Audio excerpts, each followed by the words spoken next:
Jay Crawford, Adam the Bull, Garrett Bush, and so many big names, it would take me hours to say all of their names.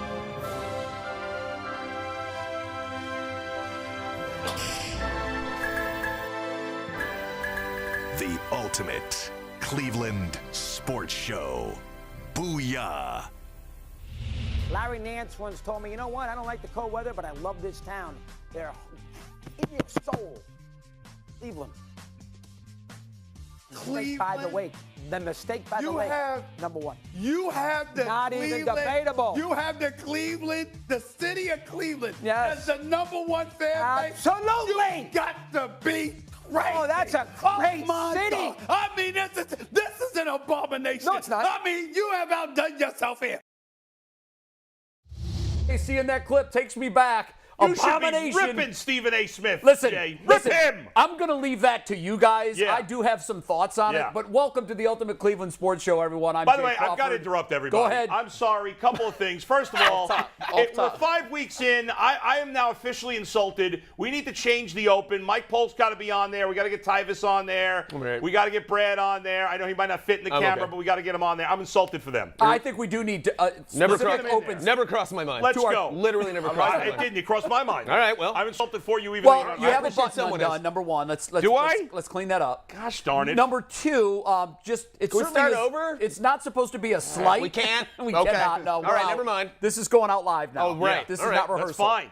fine. So I think the reason that and I didn't do it. I don't know who did it, but the three of us are on every day, That's and that's the rotating seat. I'm just causing some trouble. So I know He you is. are. He's rocking the boat over Now here. listen, you were gone yesterday. go. Is there He's like anything a little- else he's that like you a want to get Steve off your A. Well, chest? I heard the snide remark about Maurice losing 115 pounds over me. I was highly insulted by Oh that. wow, that Man. was me. I had to No, take I ownership was not of that. insulted by that Absent at all. host fat shaming.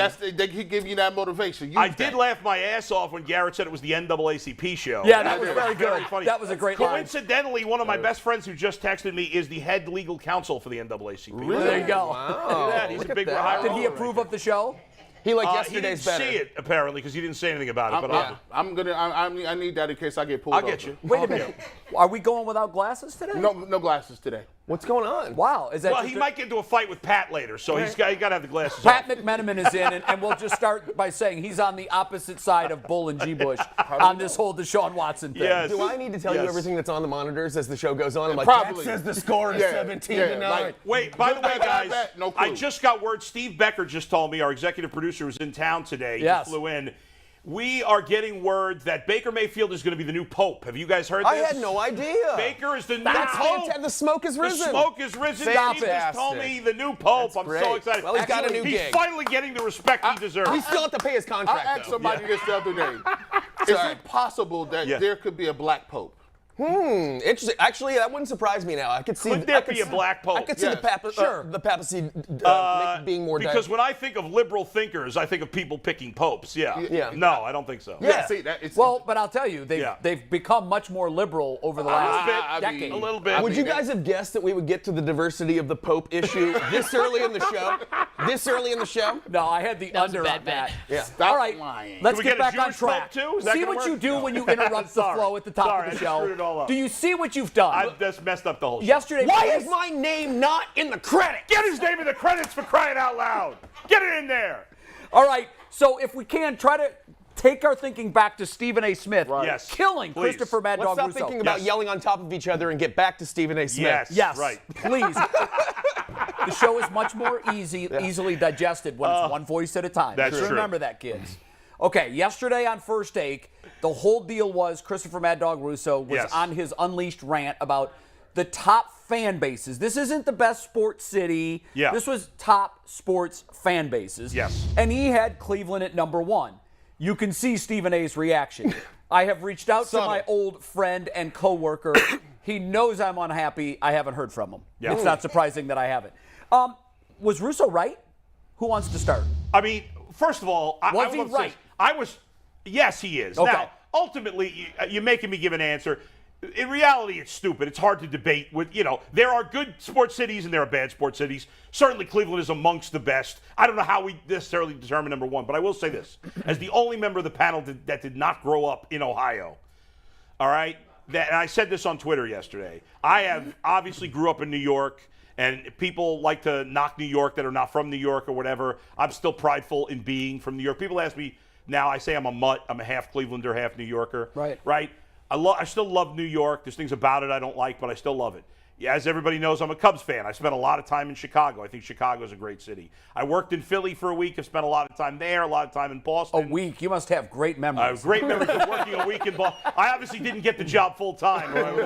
I was back to part-time work after that. You blew it, Philly. You screwed up. Not You uncommon. called all this. Now look. Not uncommon for that company. But Cleveland, without a doubt, I will say this, of any place I've spent any kind of time at all, what stands out more than compared to Chicago, New York, Philly, Boston, which are all great sports cities, right? They are. They all belong on the That list. entire list was great. Right?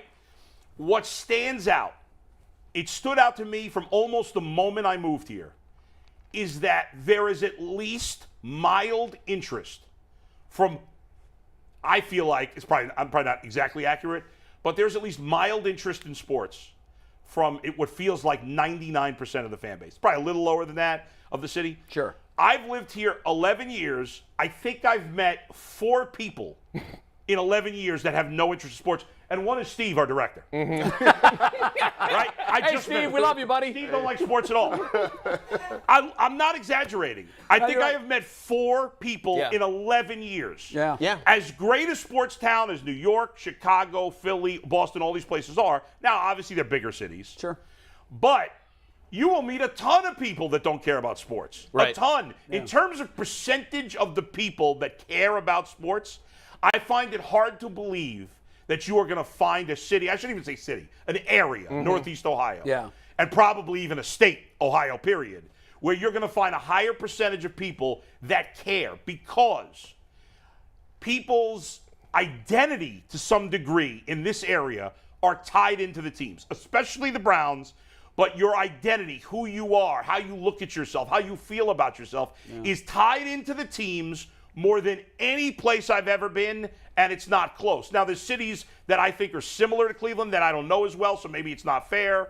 You know, other Midwestern medium-sized cities, so maybe it's not a completely fair comparison. But of the cities I've spent any significant time in, that stands out. And the idea that people say, well, there hasn't been a lot of winning, well, you can't hold that against the fans. No, I think that works in our favor. Exactly. We're still coming back, and we haven't won anything. Right, now it's fair to criticize. Except for the 16 championship. Fair to criticize recent attendance for the Guardians. Yep. Maybe not now, but like the team has overall been really good. Sure. And attendance has never lived up to Why what it not should now? Check this for me. I think they're second to last in the I'm on it. Give me 1 second. Okay, I believe I think they're 27th or somewhere in the very bottom of the But attendance. I think you could be more critical of like 16, 17, 18 where the when they attendance were was. really good. Right, when they were World Series contenders. So they're 26th, which is fourth right, from the which bottom. is still not good. That's the one thing you could be critical of. That's the one, obviously Cubs fans took over the ballpark for the World Series. But in fairness, I think Cubs fans would have taken over almost every stadium, considering how big a fan base they have. StubHub. I have thoughts on that. I'll hold it. Yeah. Mike, I mean, we're homers. Okay, we're all Funny invested that in Russo said it, though, because he and I don't agree strange. on much. No, Russo, I can tell you, is genuinely impressed with the Cleveland fan base. Yeah, no doubt. I met him once. He was on Cold Pizza. He was writing a book. Yeah. And he sat down and he goes, "You're a big Clevelander, right? Big Clevelander." Yeah, he's nuts. I said, "I am. Yeah, I am." He must have had a really good experience here or something. Well, you know what? He said, "Tell me about the 54 tribe. Tell me, what do you got?" And I said, "Well, they didn't lose 3 games in a row the entire season. And they were swept in the World Series. And so I was going on, and he was blown away that someone who wasn't even born, not even close to being born in 54. Well, he ran into the right psycho, didn't he? Yeah, he did. But he said, he goes, "You know what? That falls in line with my experience with all Cleveland fans. You guys know the history, even though it's brutal and ugly. You know it, and you love your teams like no other city." So I knew that about Chris. He's a savant 15 for years ago. too. Oh, he is. So that's why he appreciated that. Yeah. Memory when it comes to baseball. A couple of things. Obviously, we're homers, so of course that was the right call. I do like seeing the national recognition. Of course, it's always fun to watch Stephen A. Smith meltdown, although it was just so predictable and loud. Yes, it and was. I'm watching that, and then who else? The other commentator got involved, and she started yelling too. So now they're all screaming on top of each other, and I'm like, this isn't Molly Carroll. all right. And I'm like, and this is She's sitting in my old seat. I should know her name. people just watch this this like pro wrestling like thing where they just all scream at each other. That seems very. I can't imagine sitting through Who that. would scream? That's I know, crazy. exactly. Screaming? Mike, I've never heard of try sitting through that for 10 years. Yeah. No, oh God. I have can a imagine. partial hearing loss in But both the ears. reason that I think that you can make a couple of reasons you can make arguments for Cleveland is one of them is Bull's correct. Everybody here knows about the sports teams, and the important word that you used was cares. They all care because it doesn't necessarily mean they follow it. Doesn't mean they even care or like want them to win or anything. They have to hear about it from us, people who do care, because we're so locked in. That's right. How many poor partners, girlfriends, or boyfriends or whatever who are not big sports fans have to live and die through our happiness because we bring it home with us. Yes. You know, like some bad news from work, and we're just like, "Argh!" So whether they want to or not, they have to be involved because of our engagement. The other thing is, I think Jay's right too. It's the losing that makes us such great fans. Because we've had such a history of losing, It makes us appreciate it when we win. And losing, you actually create more of a foundation and you bond more. Because it's like, I know it's a horrible, inappropriate comparison, but it's like going to war. You come back, only you can understand what each other went through. That's true. And that's how it feels as a sports fan at a much lesser level. Veterans, thank you guys. Get it. And ladies. So, but that's the comparison, is that I think that because we suffer, like Boston fans, they've had so much success. New York fans, there's so much more to do there. They've had so much consistent success. It's hard to appreciate it when you actually do get those good things, and that's why we get so excited, and I think that's what bonds us all. I think you hit the nail on the head. Thanks. I'm going to go, guys. No, please don't leave. Oh, all right, we I'll need stick you around. G. Bush, is he right? Of course he's right. Well. And Bull was right, and Mad Dog was right. Everybody is right on this, and there's only really a couple of teams or a couple places that could even stand up to this, right? So you like a Green Bay, right? You guys like the Packers, but you really don't show no love to the Brewers, right? You go around and you look at some of these other teams, like you talked about in New York. Well, they're not theirs, though. Yeah. I mean, you talk about New York, right? New York, they don't like the Rangers. Like people don't check it for the Islanders. They weren't checking for the New Jersey. They care about Devils. the Rangers. They don't care about the Islanders. Islanders and Devils are like afterthoughts. Afterthought. So every city has some different places that they really don't care about. What makes the Browns in this area big is there are people, when they leave here, they don't give it up. And I'm talking about they go to big cities. They go to San Francisco. They go to Texas. They go to Miami. They never leave it.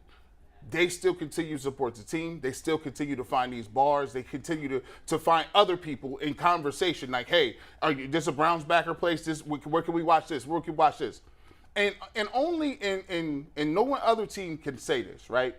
If the Cleveland Browns win a Super Bowl, it will be the biggest Super Bowl in the history of the NFL. It's undisputable. You'll have parades in London. You'll have parades in Paris. You'll have parades in South America. Like all over the globe. Parades? Parades. Everywhere. Whole parades. He's promising parades. No. Egyptian parades. You get a parade. You get a parade. No, Will think the about North it. Pole have a parade? Yes. No, we ain't going there. But when you look at how many, Lima just said what, 1.6? One was the Yeah, he made up that number. He made up that number. Good move, I'm though. gonna tell you I bought this. it. It's probably on Wikipedia now. Yeah, it is. Great move. Yeah.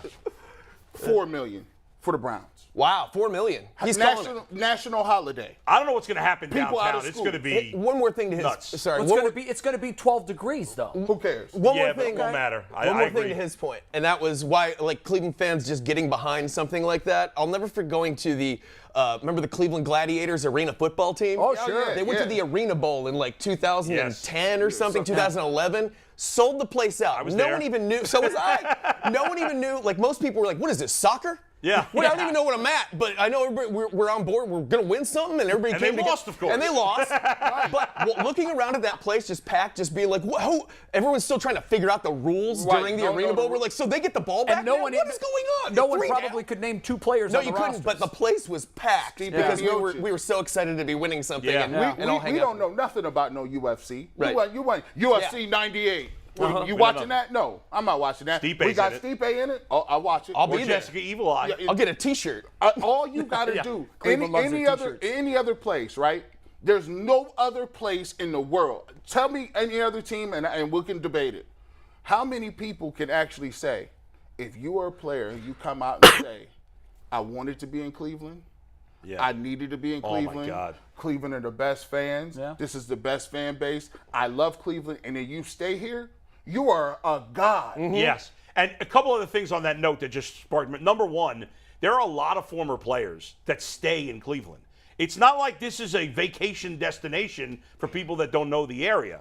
You know, if you're a former athlete, you probably have a lot of money. You could afford to live wherever you want. Right. The winter here sucks, as we all know, weather-wise. And yet a lot of players love it so much here that they stay. Yeah, That's a big thing. I think all cities have that. You know, you start raising your kids here. Yeah. And you don't want to uproot them. You like the area. You know, Joe Charbonneau, when he was here Right. last week, said, you know, I asked, why are you still here all these Yeah. years later? He had no ties to Cleveland other than playing here for Right. 2 years. Yeah. Well, he started his family here and learned right off the bat it's a great place to raise a family. Yeah. It's affordable. Right. And so he stuck around. Jay, one other thing real quick before you ahead. go. Another thing, when I worked in New York, okay, for 5 years in New York, I don't remember ever getting a call from somebody saying, oh yeah, that player's from New York. Like nobody even thought about that. You know, people don't even care about that. Now I get it. New York's a lot more transient than Cleveland. Sure. Okay, fair. But here, that's such a big deal. That's huge. If you're a player from Ohio, even when it shouldn't be, like Bernie. Yeah. I mean, Bernie wasn't even from We'll Cleveland. overdraft He was you. from Youngstown. Even when they hired Chud, right? Remember Chud? Yes. Like people were excited. He's from here. He ate dog biscuits in the dog pound. Yeah. People thought he was going to be a great coach because he was from here. We drafted Brian Robisky because of it. Brian Hoyer. Brian Hoyer. Joe Jaravicious sat in this chair and said, man, when I was driving to the stadium, I drove past the Muni lot and saw people with my jersey on, and I damn near broke down and cried. And he said he because did he cry. was from here. He said he started crying. And dudes were watching that crying all over Medina. Hell, I was sitting here practically I'm like, crying. damn, that's big time. That's like a scene you see in a movie. Where the player's driving by, the fans, and he looks over and literally it just means more here. Okay, before we move on, I'll just throw this out there. And it's not going to be popular, but it needs to be said. I'm one of them, of course. I do think that we are the best fans in the country. The only thing that for me is really disappointing was the takeover of Progressive Field for Game 7 of the 2006, because there we were. We were right there. That was our best chance to end that 50-plus year drought. And I get it. The Cubs fans were offering an entire year's season ticket fee for tickets to one game. But I honestly was surprised and disappointed that so many fans sold those tickets, because we had been waiting nearly as long.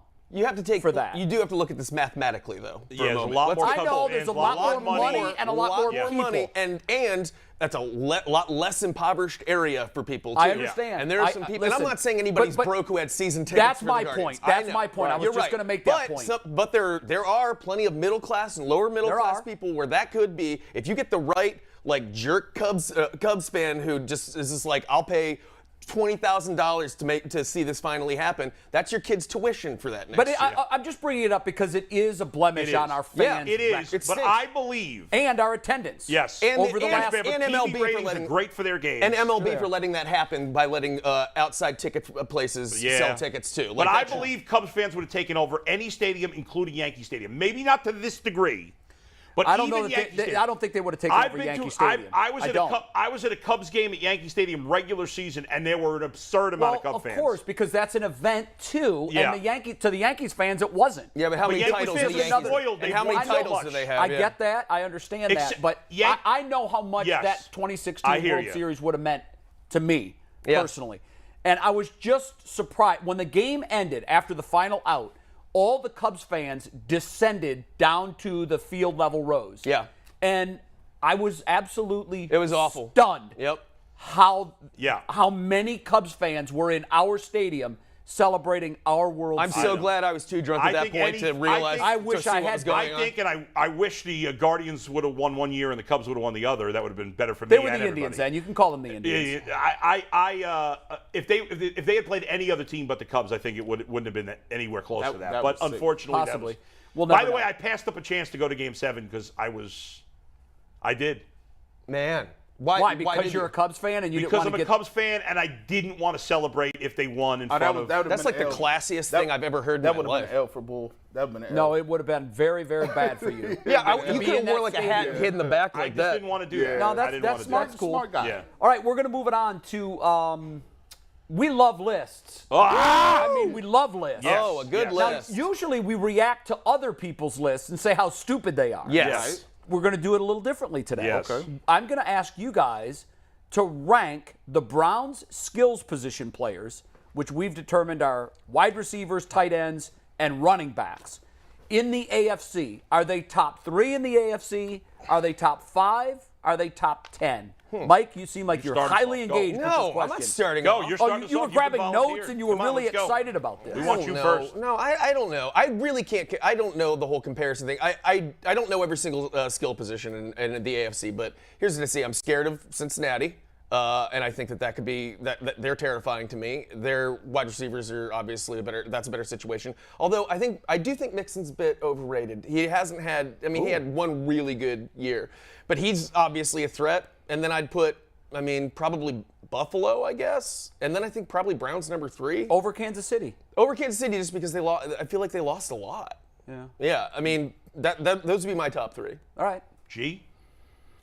Top 3. This one is tough for me because I look from roster to roster. I look at what Josh Allen is able to do, right? They got Diggs. Not much of a running game, but the passing game is damn good. I got to put them coming in. I would put them at number 2 right now. Kansas City. Wait, you would put Buffalo at number 2 or Cleveland number 2? No, Buffalo at number 2. Who's number 1? Well, you're going up. Yeah, we're I going see up. what you're doing. I still gotta put them doggone Kansas City Chiefs at number 1. I'll put them at 1.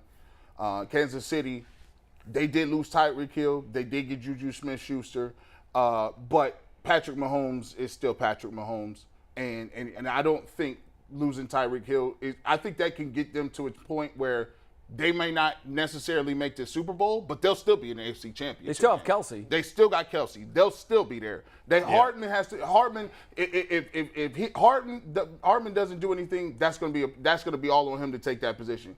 At 3 is where I really come down to the Bengals or the Browns, right? Because the Bengals have shown me that they can have what it takes. Anytime you got a guy like Joe Burrow can throw for 500 yards back-to-back weeks, and he did it against Kansas City. Yeah. So I take a look at they by far have the best receivers in the division. They have the best receiving core in the AFC. So if you take a look at that and look what they have, I would put them at 3, and I would then put the Browns kind of a little bit below them just for the simple fact that you have to factor this in. I don't know when Deshaun Watson is ever going to play. Yeah. I can't. Well, we're not including quarterback. No, wide right? receivers, tight ends, just and running back, wide receiver. Oh, yeah, but still, But he's saying still. the wide receivers would be better with I Watson. got you. So if changes. Watson ain't going to play, Jacoby Brissett is throwing to these guys. So you have to take that into consideration. Donovan Peoples-Jones becomes a lot better receiver, and that's a different conversation. Yeah. And the Browns have the best running back, but if you're looking at the best running back group, but the totality of it, I got to put them at number 4 if I had to pick it. Do you know Cincinnati's tight end's name currently? Yes, it's. Well, he's a fan. No, it's drawing a blank on it. They just signed him from the. He got hurt He was with the last year. Ravens. It's Hayden Hurst. Hayden Hurst, right. But that's my point. That's the other weak spot probably. For who knows? He's decent. He's but a who decent knows? tight end. You don't know how that guy's going to. Yeah, you no. know? So, but that was the other thing at Cincinnati is I don't know what's going on there.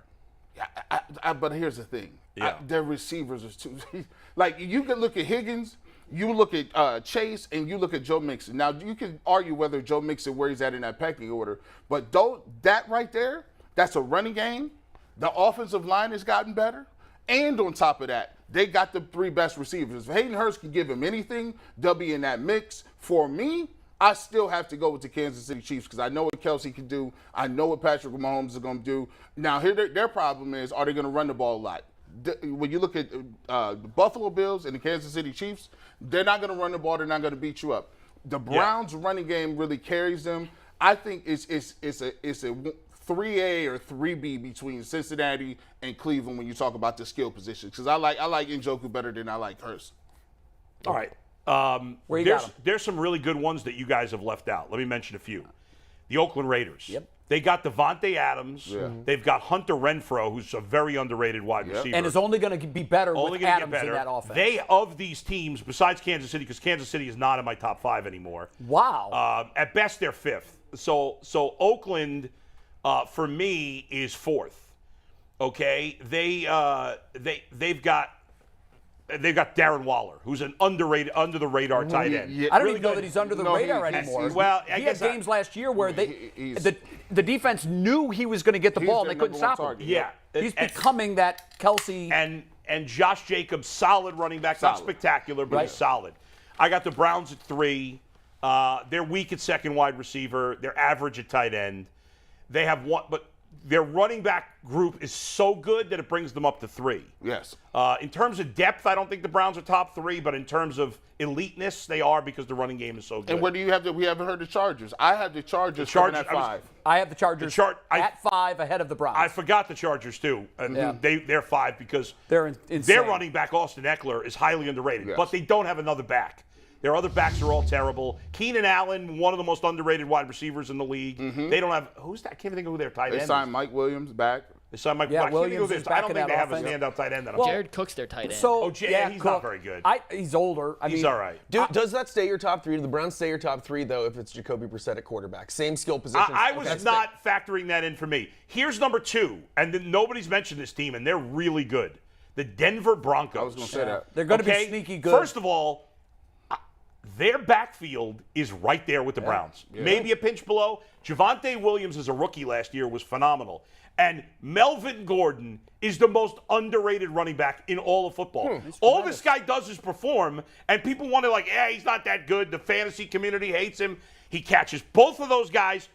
Both of those guys are well-rounded running backs, okay? Denver's got 3 good wide receivers. They got Jerry Jeudy. They got coming off injury. And now Russ is running the show. And Russ is running the show. So everybody's going to be better. But the Bengals are definitely number 1, and people can accuse me of being biased. I try to keep my fandom out of it. Yeah. But the Bengals are elite at by far the best wide receiving core in the AFC. I don't even think it's close. I think I agree with that. And Joe Mixon, I don't agree, is overrated. Now, I don't think he's as good as Nick Chubb. Who's behind him? And the Bengals don't have a good number 2 running back. But Joe Mixon is a top 10 NFL running back. So you have a very good running back, the best wide receiving core, and a serviceable tight end. Yeah. So I got them number 1. Your point, Mike, that he's had one good year. I think we've now seen Mixon in the offense of the future for the Bengals. Yeah. With that wide receiving core that really emerged last year. They already had good guys, but I think they went from, top 5 in the AFC way up the food chain. I think because of the rookie wide receiver that, Chase comes in there and is immediately changing everyone's life. The way teams defend them. The way you wouldn't trade Chase for any wide receiver in the NFL. I don't know that I would because he's so young. Yeah. He had plus the chemistry with Burrow, so you wouldn't do that. It's there. They've been working on it for years when they were together at LSU.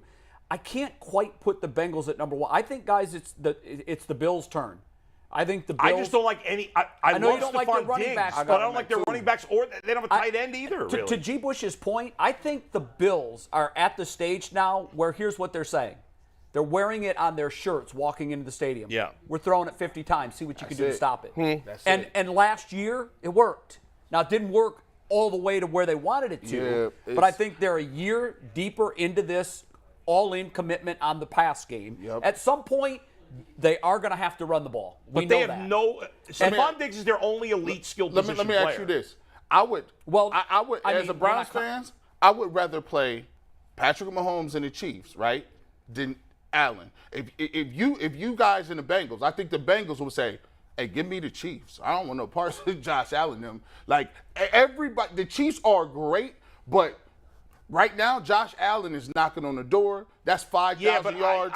And he's running the ball. I was not. That's the key. To me, the quarterback was a non-factor, and that's why in this conversation, that's and how that's you have to why. Consider it. It's a different argument. And that's why I had the Bills and Chiefs lower. It is a different argument. Yeah. So the reason the Browns aren't in my top 5 is because of the quarterback.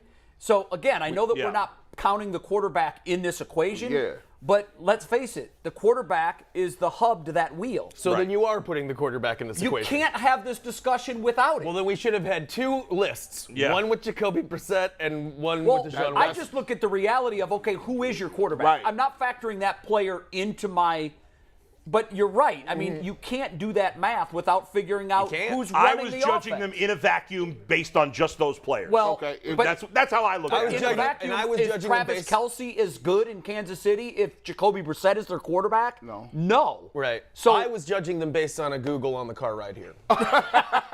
Just that, to be fair. that might be the best approach. Yeah. I have the Bills at number 1. I still think the Chiefs, again, I know it's not in this equation, but as long as Mahomes is the trigger guy in that offense, he's going to make everybody on the field better, so I had to factor that into my equation. I still have the Chiefs at number 2. I think the Bengals at number 3. Yep. The Chargers, with Eckler is so good and so diverse at what that guy brings to the table. And I think their quarterback is going to be he's already in the discussion. Excellent. Guys, you know what's so devastating about this? Just doing this exercise right here just points out the fact that no matter, and I want everybody to drill down on this, understand this, it does not matter if you get Deshaun Watson or not. 5, 6, 7, 10 years down the line, we are sitting here saying the Browns could still not even be in the Super Bowl. That's how good That's the how good the AFC is is right right now. That's Yeah, it. We haven't talked about Carr. We pushed Russell Wilson aside. Not to mention Ryan Tannehill had a bad year last year, but the Titans won the division. I think they're going to go backwards, though. They lost their best receiver. Their defense is super good. It is. Their defense is going to carry them this year. And Broader question for the grown-ups. That's you guys. Why is the AFC? Why is that imbalance? How did that imbalance happen all of a sudden? Because all the young, good quarterbacks are in the AFC. So, but I understood. Like, how did it happen? Because it puts more pressure on the teams that don't have elite quarterbacks to go out and get right. them. Yes, and Denver was in that mix. Yep. The Browns. Cleveland was in that mix. Now, obviously, Houston's already in the AFC. Sure. But I just think that part of it's just fluke. You know, Yeah. it's just random. But when you look at the list of quarterbacks in the AFC, to your point, I don't think the number of teams has ever been higher than it will be this year for teams that you could say at the beginning of the season could legitimately go to the Super Bowl. Usually in the AFC, there's 3 or 4. There's 10. New England always used to be. And by the way, and they still in it. don't be kicking dirt on the Patriots. Right, they're still there. Because I don't consider them a Super Bowl I know contender. you don't, but a lot of people But do. some people do. A lot of people do. McNuggets, you got something? Yeah, you He guys wants have to missed move it on. Well, you missed an obvious team, the Dolphins. Getting Tyreek Hill with Jalen Waddle. They signed Raheem Mostert. They re-signed Mike Gesicki. You take the quarterback out of the equation, the skill positions themselves are really good. We're taking quarterback out of the equation, right? But you still have to take into account who's getting the football I'm just to these saying guys. the question is of the skill position players. Look at like from a Madden standpoint. Yes, their that's how- Madden ratings would be That's higher. how I was judging it, Mike. You're That's right. how the question was posed. You're Both right. me and you. It's the Miami's East a Coast. good team. I don't like their running game, though. They did sign Mostert though from but who's San he? Francisco. Oh, yeah, no, it's- Well, let's bring in Aditi, our favorite non-in-studio Yes. Okay. part of the panel. Aditi. Wait, you just put Aditi then over Leroy Horde? Yeah, this is that's awkward. gonna be Ryan, really We Aditi. love them all. We love them all. DeQuell's in studio tomorrow. Well, Let's put it this way. She's our favorite today. by far. By far. Jeez. Okay, but that's only because you have Pat in the studio after me, right? Yeah. So I'm not even favorite guest. Aditi has some the favorite explaining to do, though, Aditi. Your tweet this morning got people fired up. What was her tweet? I didn't see it. I don't know She what I tweeted responded this to morning. your tweet, Jay. I didn't see Oh. it. I don't look at Twitter. I have to admit, You just tweet? Is that someone the way writes that it that goes? for me, I cut it, I paste it in a tweet, and I hit send, and that's the last I look at it. Wow. Do you even read it? Do you read it before you No. put it out there? I actually do. I edit it. I made a couple of changes to today's and put it into our, my own words. But once I hit send, I'm done. Like, I don't, so if you Do you replied, never read your mentions? never. I'm You always never read trying your to make mentions. weekend plans with you Why? on there. This makes so much sense now. See, I wasn't blowing you Makes off. so I much just- sense now. I don't see it. Right. Aditi, I learned a long time ago that it's the world's largest bathroom wall. And I try not to Fair. put too much stock into anything because anybody can grab a megaphone. So I don't listen to anybody that might tell me I'm great and I'm doing a wonderful job, or anybody that tells me I absolutely suck and I should go dig a hole and jump in it. I learned a long time ago that's an awful way to live your life. And I worked with Skip Bayless, who one time showed me his mentions, and I wanted to die for Skip. I had such secondhand embarrassment that I just decided that this is a community that I don't know that I want to live in that. And some of See, the some and of the awful I things think that are that said. that's very healthy, but this is what the issue is. So much of what we do is about interacting with the Yes. people that support the work that we do. That's where And I lean on sometimes Mike. Those interactions can be really engaging. They can Yeah. be fun. They can be rewarding. When I announced that I was leaving the NFL Network, my goodness, reading those mentions carried me for weeks at a time. That okay, that's this cool. is a Yeah. smart decision. It's going to be okay. And the mentions can also be awful. Yeah. For sure. So it's healthier to sometimes ignore them or tune them out, as you said. But I haven't figured out the balance. I haven't It's hard just to yet. find. Because It's, sometimes It is. I It's hard to really find that upset by what I balance. read. It's sorry, Didi. It is hard to find that balance because I think if a lot of people, most people are bothered by when people say something nasty, even if we pretend we're not bothered by it. Something somebody says Right. really nasty. But you got to realize that 95% of the people are, complimentary or neutral, and you got to try your best to ignore the people that are real jerks on there. But you know what? Like, But I And like no, to and interact not with the the good jerks. people that are asking me questions we're also, or whatever. I think the mistake that people make with Twitter, and now we're realizing that as perhaps the number of fake Twitter accounts is coming out, and it's far more than the 5% that Twitter had been claiming. There are some estimates that it's as high as 22% that are so. And the other thing is too, I think they had claimed just under 300 million users, and this is a worldwide platform. Right. There's 350 million Americans. Right. So I think the mistake we make is to look at this and say, well, everyone's saying, right? Yes, no, they're not. No doubt. No, they're not. That is true. So wait a second. It's also a very, very vocal minority. Oh, like absolutely. you think about it, Adam, or like for me, the Steelers fans on Twitter attack me so vociferously, are constantly at my throat, are calling me dingbat, whatever. That's never happened to me in public. Not once ever. No. Has any Steelers fan ever come up to me? It's another reason I don't want to live in that community. But wait, we still don't know the tweet. What is the tweet that she sent? Did I set myself up for that? Yeah, you did. What is the tweet you sent that got people fired up? Do you know what it is? Or Mike? Well, I think it's probably just Jay saying that he's going to ask me, is Cleveland really the best sports town? Okay. And so I simply responded, does he expect an honest answer and for me to still actually remain living in the city of Pittsburgh? Okay, so what's the honest answer? Oh, yeah, I see what you're saying. So what is, no, we need an honest answer. Yes. Well, no, I mean, I do, as I drink out of my Pittsburgh Penguins cup, okay? Yeah. Boo. Pittsburgh people, it's the Penguins cup. You don't have a hockey team. What do you mean, boo? All right, Yeah, I we guess do. that's right. Yeah. Wait, The Monsters. No NHL team. We got Blue we got the Jackets. either Lumberjacks or Monsters, something like that. I don't know. We do have the Monsters. Okay. No, Whatever but that we may understand. be. What you're saying is you're essentially being held captive in North Korea, and you're not allowed to say what you really feel. What I can say. Yes. What I can say is that I love, love, love Cleveland sports fans. And I actually did just have this conversation with a gentleman on the plane when I was flying from LA to Chicago. The passion, the commitment, and the loyalty after so many years of heartache, after having, let's just take the Browns, having your team ripped out from under you basically in the middle of the night, and then being subjected to this decades of whatever you want to call it, whatever adjective you want to use, and to still continuously come back and have so much passion and fight and believe in your team and cheer on your team. I think that there's something tremendous about that. I think the same of Cavaliers fans. I mean, LeBron comes, you think it's going to be the most amazing thing, and then LeBron takes his talents to South Beach, and oh, great.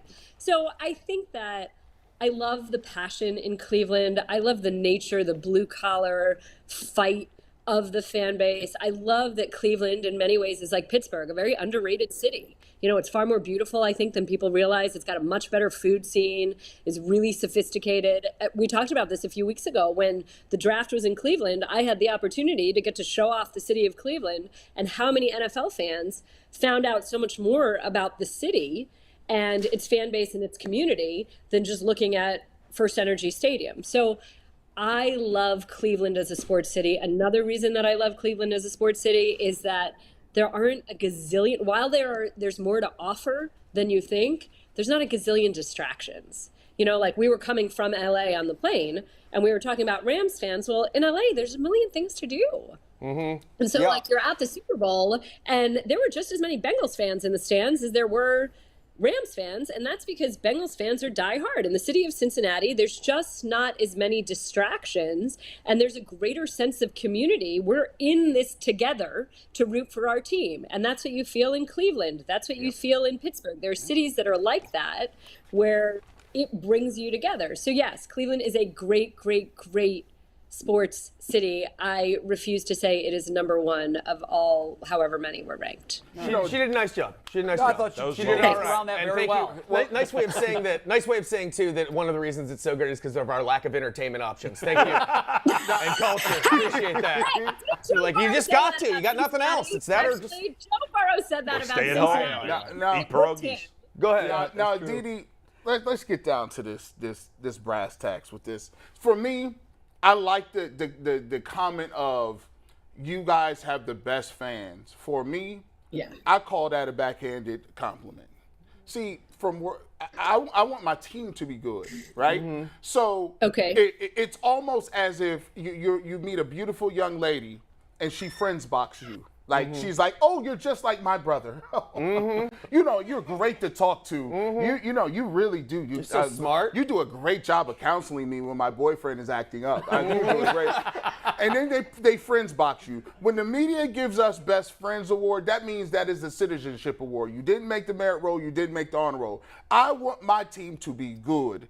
I would rather take. You could be a great sports town and be good teams too. But we're not known for that. No, that's true. And so they give us that award and then tell us that's not Aditi's fault. I get it. But no, they give us. I completely disagree because I think being a great sports city is the entire experience of being a sports fan in the city. And so if the fans are great, if the fans create a good community, if the fans know how to tailgate, that's all part of being a great sports city. Who cares if your team wins, 10 division titles in a row, but nobody goes to the games or nobody cares? That's not a great sports Tampa city. Bay Rays. The Rays are great. Los Angeles is not a great sports city. Sorry. They had dozens of fans at their parade. I don't know that we should kill the Rams. I want this. I want to raise the trophy. I think that goes into. I think that goes. But we did with the Cavs. No, we talk Browns. Oh, come on. Worry about them. Does that mentality that I just brought give insight into why the Browns made the move for Deshaun Watson? They're tired of losing. They're tired of being known as the lovable guy. They want to win, and they did everything in their power to do so. Is that half of the reason why they has them? Because we're trying to get into their mind. Why would you do this? Why would you be so egregious? I think that's the only reason. Right? You believe that this is a quarterback, a generational talent who could help your team win. And it's everything else should have been considered. You are sitting here and thinking about that and at what cost. But I think the number one driver is winning. And that was that. I mean, I agree with you, G. I agree that you want to win, but at what cost? Right. And I think that was not necessary. Maybe that cost was, I don't know, minimized, not realized, not fully acknowledged. We have yet to see. But if you are asking, did they do this because they want to win? Obviously, they're not running a rehabilitation of images program here. Yeah, no, it's the only reason they did it, because it gave them the best chance of winning. Aditi, right before you came on, we were having a debate where I was destroying both G and J, who embarrassingly said that Buffalo and Kansas City have better skill position talent than Cincinnati, and the Browns, frankly. I don't know. Tell them how lost in the soup they are. Look, running back, wide receiver. Yeah, I have a hard time. That's a loaded question. Saying that either has better skill position talent than Cincinnati. I mean, I think one could argue that I'd rather. I mean, it's hard because Joe Burrow is still getting back to full form. So if you have Josh Allen, Patrick Mahomes, but wait a second, Joe Burrow. Aditi, sorry to cut you off, but we were told just running back, wide receiver, tight end, not even including the quarterback. So I didn't think it was even close. It complicates things. Sorry. Okay, you don't think that of the three, Mixon is the best running back? Mixon is definitely the best running back of the three. Okay, so that's the Bengals right there. And the Bengals have the best wide receivers of the three. I would rather have Jamar Chase, T. Higgins, and Tyler Boyd than any other threesome. So it's easy for you. Bengals best skill position talent in the AFC. Yes. Not even if you're close. Excluding quarterbacks. Yeah, if we you're are. Excluding quarterbacks. You didn't mention tight end, where the Chiefs have, again, a huge advantage. Right, but they have no other. Yes. The Bengals have better running backs and better. In fact, the Chiefs' number one wide receiver would be fourth on the Bengals depth chart. Yeah, so you're sitting here and do the Chiefs have the best tight end? Yes, of course they do. Sure. But I would argue that the Bengals have the better running back room and the better wide receiver room. Yeah, see, so the reason the this is so. Well, the reason it's so tough is because I think the discussion should have included quarterback. The assumption is the quarterback's not a skill position? It's not. It's a quarterback. But how is it not? Oh, there's no skill needed to play quarterback. Well, it takes skill to play offensive line, too. This doesn't make any sense, Mikey McNuggets. You have to include the quarterback. But even if I agree with Aditi. Even if you include the quarterback, it's still just a reminder. It's June, everybody. See, I would still take Mahomes over I would take Mahomes over Burrows. If all three are on the board, who are you taking? How are you ranking those three? I'm taking Mahomes. I would take Mahomes over Burrow, but I think the gap between those two is much small. The gap that the advantage the Chiefs would have at tight end at quarterback is lesser combined than the gap the Bengals would have at running back and wide receiver. You know what? I think I would take Burrow over Mahomes. Wow. That's crazy. Wow. That's not crazy. No, it's not crazy because we're splitting hairs. If you throw Allen, Mahomes, Burrow, and even throw Watson in there. Now, Burrow's got to do it. Burrow's got to do it another year. I do want to see Burrow's got to do it at least one more year. Sure. Yep. That's why I'd still put I'd put Allen and Mahomes ahead of Burrow right now. Me personally, as a fan, if you'd said to me as a Bengals fan, would you trade Burrow for Mahomes or Allen? I would not. But if I'm making an independent list, I would put those guys ahead of Burrow right now. Can I tell you just why? Can I tell you why I'd take Burrow over Mahomes? And I don't even know how to put Allen in this conversation because I love Allen too. So now if you're asking me about Allen versus Burrow, I'm having a problem here. And it is splitting hairs. The only reason I'm saying that at this moment, and again, my mind could change next year, you're right. Let's see what the body of work is and how things continue. But I was on the field at the AFC title game, and I saw Mahomes completely, totally, entirely flummoxed and deer in the headlights-ish and unable to kind of close things out there. I mean, they did ultimately get that last field goal that tied the game and sent it into overtime. But then again, through the pick, I have not seen Joe Burrow flummoxed. I mean, he is Joe Cool for a reason. No, he looked pretty ordinary against the Browns. He looked really ordinary against the Browns in the 41-14 loss in Cincinnati. You mean in the Odell Beckham week when Denzel Ward picked him off and raced it 99 yards? We're clinging to this. We're clinging to that. That's all we have. That's all we have. Just let us have that, please. All right, go ahead. Oh, Burrow had a couple of bad games this year. That wasn't the only bad game he played. Aditi. You feel better? No, but listen, Aditi was very ordinary in that game. Right, but that doesn't mean he was flummoxed. He didn't play well. I've never seen him like that. I'm just saying I saw him like that. Right, he did not play well. He didn't play well against the Bears last year either. First of all, remember, Joe Burrow was fresh off of that knee surgery, right? It hadn't even been a year by the time he played that November game. And so each week we saw him have more confidence in the knee and what he could do, how he could bleed out of the pocket a little bit. So obviously he was playing his best, or he was much better at the end of the season than he was at the start and the middle. No question. I'm saying it's about an attitude. It's, again, like whatever we want to say about Ben Roethlisberger never gave up. There was never a game, and sometimes it was to his detriment. Like sometimes you need to throw the ball away and live to see another down. Ben Roethlisberger never, ever, ever thought that he was out of a game. And so similarly, I have never seen Joe Burrow. Have I seen him have bad games? Yeah. Have I seen him be unable to do certain things? Yeah. But I've never seen that look like, oh my God, what am I going to do now? Or how are we going to figure this out? Or we're lost, or I give up. I've just never seen that. All right, that's fair. Especially when he was taking more of a beating than any other quarterback in the league. Aditi, one of the greatest stats in the history of the NFL, and I hope you know this because I'm going to throw it out there and I don't know the exact number, but I believe the number of regular season games that Ben Roethlisberger played in that didn't have playoff implications may have been like one. Yeah, that's or two. Yeah, I will. It's something absurd ridiculous. Like that. Yeah. Like every game that guy played, I know there was playoff implications involved, which is stunning to me. I will be haunted for so long by images of him. We'd be like, Browns would be up like 17 at halftime all the time against Pittsburgh, and he'd come out and I'd be like, "We got him!" And then you look in his eyes, just like, "No, you don't." And then sure enough, it just slowly starts turning around. This is why it was such a nightmare. I'm so glad he's gone. This is why I got laser pinpoint focus. I don't forget nothing. Joe Flacco ran through us.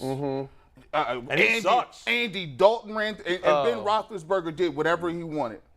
Ben Roethlisberger's a heinous I human want being. them to burn. I don't wish nothing good on the Steelers. I hope the rookie plays like crap. I hope Trubisky, he comes in, he plays horrible too. I'm not rooting for him. I don't even wear their colors. At the end of the day, payback is a you-know-what, and I'm waiting to get it.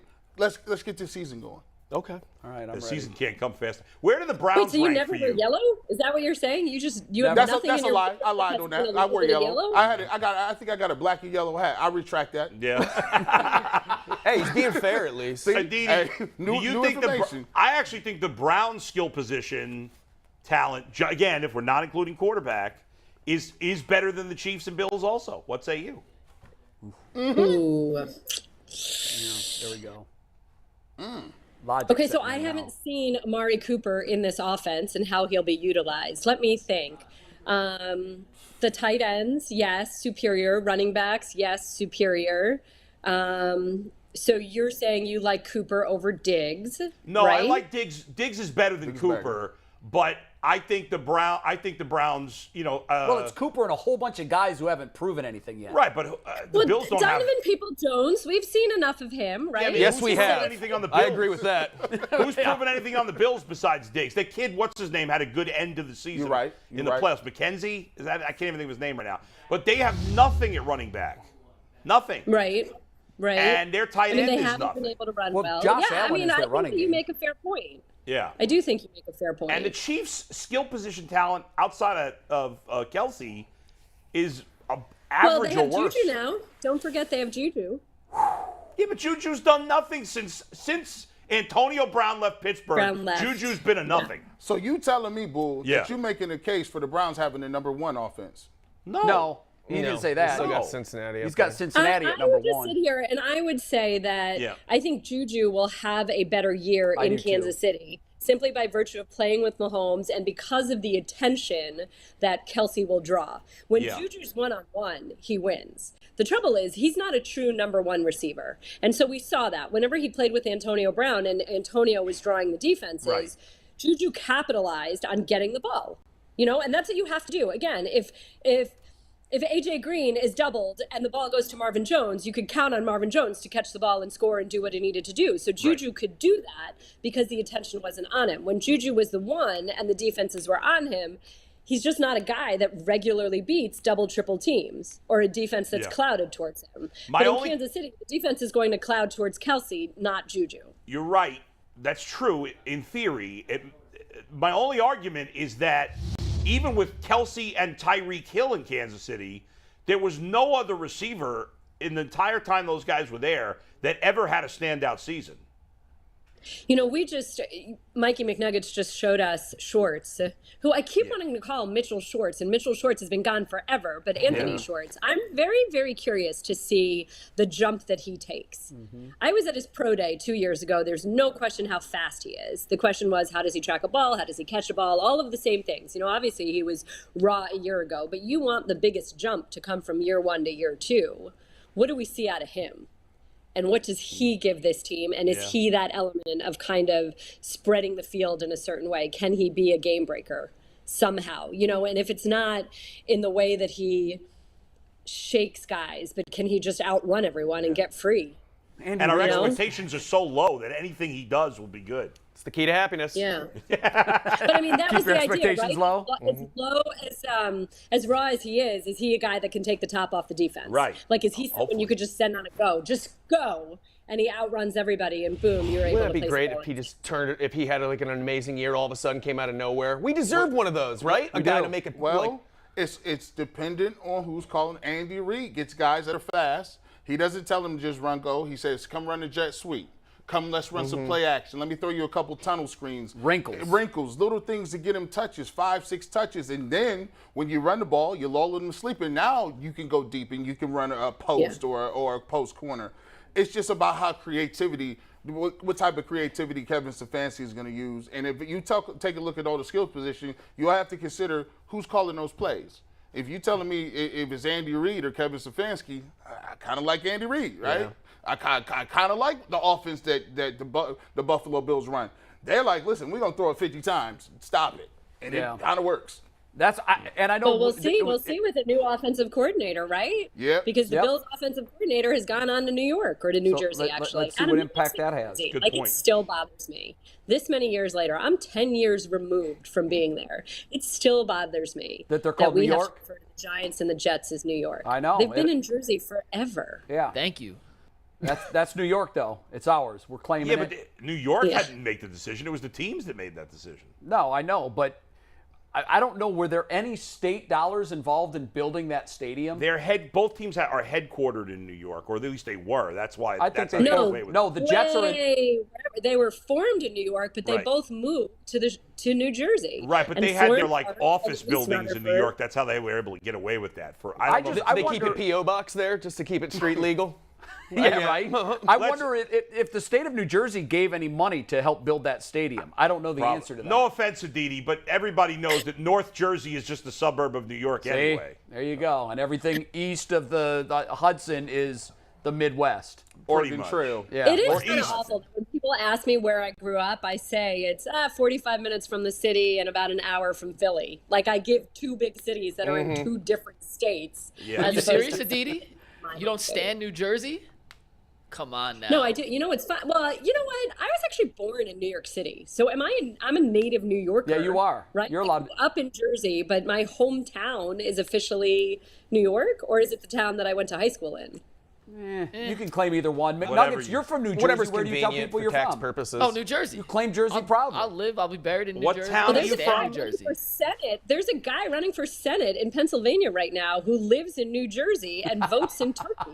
I mean, it's sort of It's a perfect system. Yeah, it is. Yeah. But when I think of Jersey, I think of the boss, John Bon Jovi, and McNuggets. Fun fact real quick. So you don't think of karate Jersey lessons Girl, from Bon Aditi. Jovi's wife as a kid. You took karate lessons from I used Bon to be friends Jovi's? with Bon Jovi's kid. Yeah, his wife was our karate teacher back That's then. way too weird to make up. By the way, the girl, if anybody watches Stranger Things, the main girl, I can't think of it, Millie Bobby Brown, the star of that show, is dating John Bon Jovi's son. Are we glossing over that he got karate lessons from John Bon Jovi's wife? Can you tell us just a little bit about I missed that. You know, it's a real thing. Me and my brother. Is that her name? Dorothea or something? Yes. And we used to have Jackie Chan week, and we'd go to their house because he lived about 10 minutes away from me growing up. So you've met Bon Jovi? I've never met Bon Jovi. He's a little dude. He's about your size. He never wandered into the I dojo? thought that Bon Jovi lived in Rumson. Mikey, doesn't he live in Rumson? Yeah, I'm 10 minutes away from Rumson. Oh, I didn't realize that. But he's originally from Freehold, is that right? Or Bruce is which from is like 30 Freehold? minutes away from where I'm from. Can we Yeah, put something on the bottom of the screen that saying says geography now. UCSS debates origin of Bon Jovi? This man is up And random New Jersey towns. From the brilliant Pat. So, are we doing our top 5? Yes, before we Pat are. has to We go? are going to do the ultimate 5, yes, and this is inspired by our resident vegetarian on the show, Aditi Kinkhabwala. Oh. So, as always, our ultimate 5 is sponsored by Roundstone Insurance. Roundstone offers a better alternative for affordable quality health care for more than a decade. Roundstone Insurance has been saving small and mid-sized businesses money, an average of 20%. Yeah, 20%. Wow. Contact us today to learn how you can get great healthcare benefits that your employees will love and save money too. And with Aditi sticking around to hang out with us on the Ultimate 5 today, we figured we'd do the 5 best vegetables. Aditi, you are the vegetarian. I claim that nobody really likes vegetables. We tolerate vegetables, but you're a vegetarian. Do you actually like vegetables or do you tolerate them? I love vegetables. I actually just had this argument with my husband about the Impossible Burger, which I think is disgusting. Yeah. And I said, I don't eat meat, so I don't want to eat fake meat. I want to eat a veggie burger that tastes like veggies. I respect or a black that. bean burger Thank you. that tastes All like right. black beans. I agree. That is why she is thin and I'm fat. But, You're right, though. but I don't. Does cucumber even count as a vegetable? It's the only vegetable I actually like. It's not on my list, so who cares? Not on the list. Let's keep him. All right. Let's touch this list. Yeah, let's keep it moving. We have a guest in studio coming in next. Every day. All right, I Especially don't when not it's like cucumbers. It's just not in my top 5. all right, what's number 5? Number 5, carrots. Versatile. You can roast them. You can eat them raw. good vegetable. They're delicious. Carrots are good. They go in salads. You can eat them. Sounds Fair. I do like carrots. I got to see what number 3 is, but I go do on. like carrots. Yeah. Number 4. Asparagus. That's Steakhouse. Disgusting. It makes your Asparagus teeth is smell. delicious. They smell like cigarettes. They I are can't the smell, worst. so actually the smell doesn't When bother you me. go to the bathroom, it's awful. Like, awful. Just go to Off the the bathroom, rails. what it does to your Asparagus. feet, Off the like, rails. ugh. Asparagus. Yeah. is Even delicious. Aditi doesn't like it. She's a vegetarian. Whatever it I is. can't smell. No, so definitely all not these top smells, 5. like I don't know what it's. You can't smell either. What do you mean you you can't took I karate have no lessons. sense of smell. You took True karate story. lessons from Bon Jovi's wife, and you have no sense of smell, and I'm just learning all of this now? And I've crashed Chris Chelios' 4th of July party on Malibu Beach. All right, get your next vegetable. I Next want vegetable. video. What? Number 3, spinach. Delicious. Yuck. Another one is Popeye. terrible. What is wrong with this child? I mean, I love spinach. I eat a lot of spinach. Okay. I do.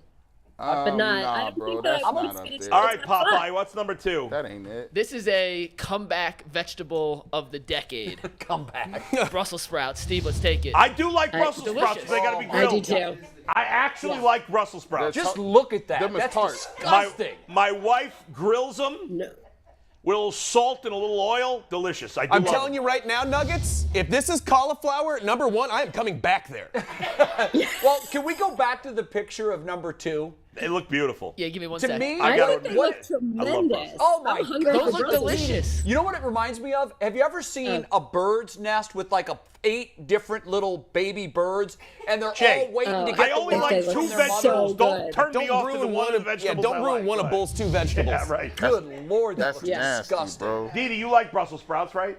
I do. I love them. A little like Brussels balsamic sprouts. glaze on them. Exactly. I mean, or you can make them Asian, like in a stir fry. Yeah, I love Brussels There you sprouts, go. actually. All And right. Mikey, you're right. That is a comeback vegetable. I never liked them until a few years ago. I hated and them when I now- was a kid. Now I love them. Sprouts are hot right now. Wow, comeback vegetable. So it went through a down period. It was used to be boiled as a cafeteria. Oh, they're food, gross and boiled. now They're gross. fried, pan You roasted, gotta delicious bake now. them. You haven't said a word. Do you like asparagus? Bro, listen. He's man. sitting out, conscientious objector to the vegetable He conversation. eats like 3 The foods. He vegetables does is not so touch vegetables. the vegetables so bad. Like I can't really be comment. Like I put on my dating. He's horrified. Nobody that's a vegetarian I can't date. They could be having all these different. They got rules and regulations. They don't Nothing can touch they, anything. They can't touch the meat. They Yeah. can't touch the You hamburgers. gotta use different spoons. It'd be like they be judging you while you eating the It's a steak. nightmare. I'm like, bro, I'm not know. a bad person. I just like this cow. I like cow.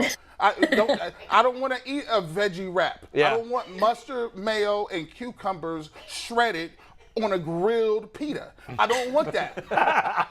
All right, number 1, Mike. You know Well, what's before really I funny? give you my Actually, number 1.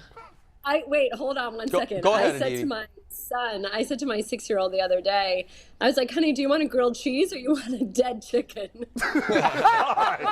My gosh. Loaded question, Your Traumatizing. Honor. Traumatized Loaded her question. kid with I that. might have said, or do you want a murdered chicken? Oh, my do you want God. cheese or a murdered chicken? He went with murdered chicken? My 6-year-old's father was not very happy about that. No, murdered Aditi, chicken. before I give my number 1, I'm Tainting curious, the what is jury. your favorite vegetable? What's your number 1? Oh gosh. Well, I hope that this isn't broccoli or cauliflower. It is My not. number 1. That's so hard. That's like asking who's your favorite child. I think that there are some things that are missing Everybody has on one there. though. Outback blooming onion. Ew. No? All right. I do love cucumbers. I love celery. I love peppers, like green or red or yellow, orange peppers. Sweet potatoes. Those are vegetables. I love those. Butternut squash. That's a vegetable that I love. Well, I none of don't those know. are my How's the number chat 1. doing right What's now? None of those are my Mike's a number big 1. fan of butternut. Go ahead, Mike. I didn't think sweet Got a lot of potatoes squash really heads. counted. It's a So, vegetable. Okay. my number 1 vegetable, a summer smash. Oh, I love Corn's corn. good. Good Jersey Yeah. corn. Weight Watchers does not consider corn a vegetable. I Well, got it is a vegetable. I know it is. Has a lot of carbs. You But finished pretty strong. it's an unhealthy vegetable. You it finished is. strong.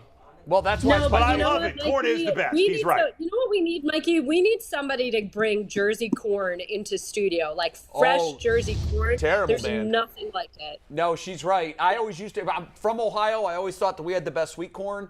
But I lived in Jersey for a decade, and I was blown away when I had Yeah. Jersey corn. I'm like, this is right there with Ohio. I'm not going to say it's better than Ohio, Aditi, but it's What? no, it's not. That's because you're biased. Well, Sorry. listen, have you had Ohio corn? Is this one of the? No, Bulls never had me over for corn on the Never cover. had you over. I've invited you over 5 times. You've turned me down. Wow. Really My open God. about Now it. it's 6. Yes. And we have, I don't know if it's 5. I've one invited on her over a this list couple real of quick. Training camp. It's definitely right. happening. Sounds good. Very We have one more real quick, Aditi. This is, I had to add it. Steve, take it, please. This is the worst vegetable. And this is a personal take at Jay, Jay, where's your celery? Pull it up. I've This already celery eaten it. is He already ate it for today. abysmal. He brings in It's a bag of terrible. celery every day. It's Look at that reaction. disgusting, and you should be punished, honestly, for eating celery on a daily basis. I eat it every day. No. Every I morning. disagree. I like a celery in a Jay, my soup. kids It gives love- it some little kick. Go ahead, I Aditi. love ants on a log. You ever have that? Ants on a log? You put a little peanut butter Sure. in the celery, and then you put some little raisins, and it looks like ants on a log. Delicious. Yes, I love it Delicious. too. I have a little thing of peanut butter that I dip my celery in every day. I eat it about 10 o'clock in the morning. We get to watch. Perfect. I love it. I like celery and carrots in a matzo ball soup. That's a good deal. Why am I not being represented here? I'm just totally. Where is the collard greens Look at? at that kid who What's made the up? list. Look at that kid who made the list. You put her on the. You show her face. You show her face over there. Yeah. Collard greens. Where Yeah. they at? Talk to me. Mikey grew up with that, didn't you, Mike? Yeah, you think he had a lot of collard greens? McNuggets is going, wait a minute, what? What did he I do? love collard greens. He grew up in a hick town in New Jersey. There you Come on go. now. Where are the It's black a eyed beach peas? town. There you is. I need Collard that. greens are delicious. There's All no, right, there's no next time, anti-collard hey, guys, green here. next time I'm in studio, I want G to bring me in some collard greens. You cook them, buddy? No, I got all kind of aunts and uncles. I got all. It's on deck. All I just right. need that. Now we can't just eat collard greens. Now we see our collard greens got meat in them. There's neck bones Oh, in you them. do them with bacon.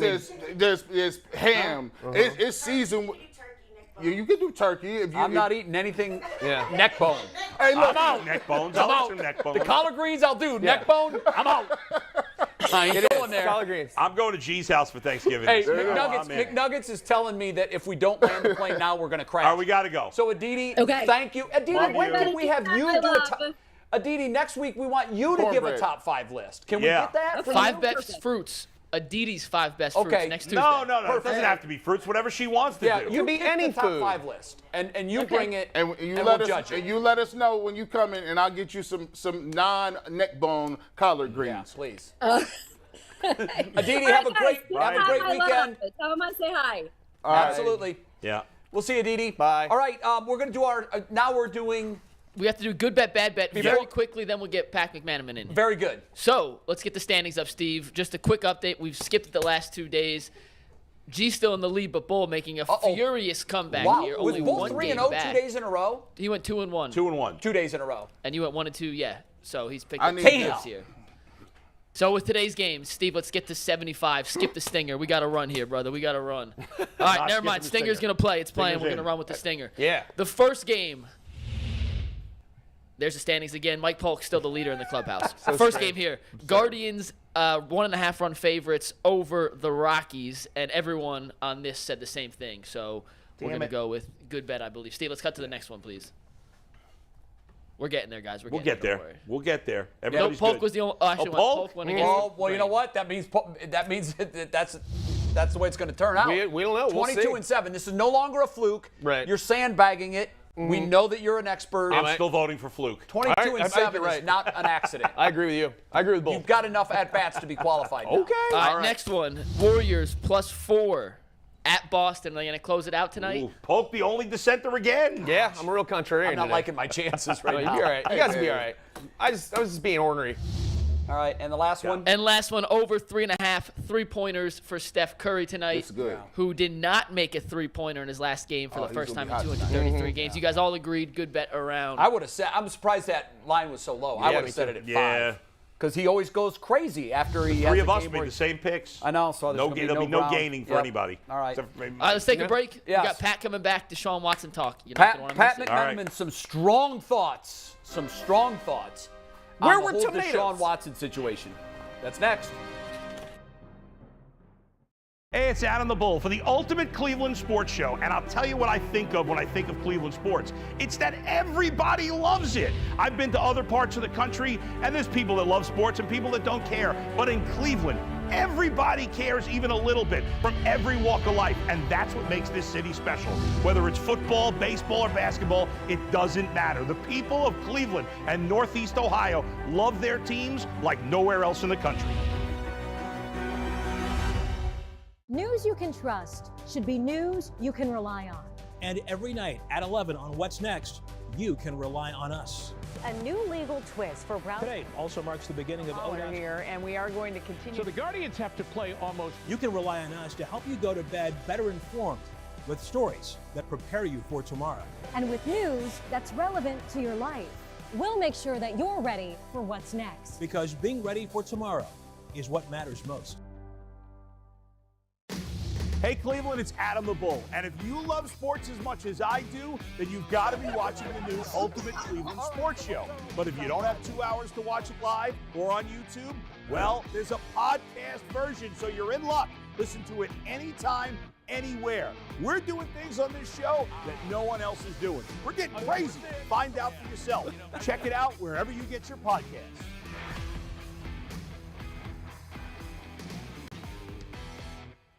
We face challenges every day, some bigger than others, and we never know what's around the corner. Through the highs and the lows, whatever we face it together. Each morning on Go, we are here with the facts, because what impacts you impacts all of us. And understanding those facts helps us to make informed decisions for our families, our communities, and our future. We are here for you every step of the way. Go, weekday mornings, 4:30 to 7 a.m.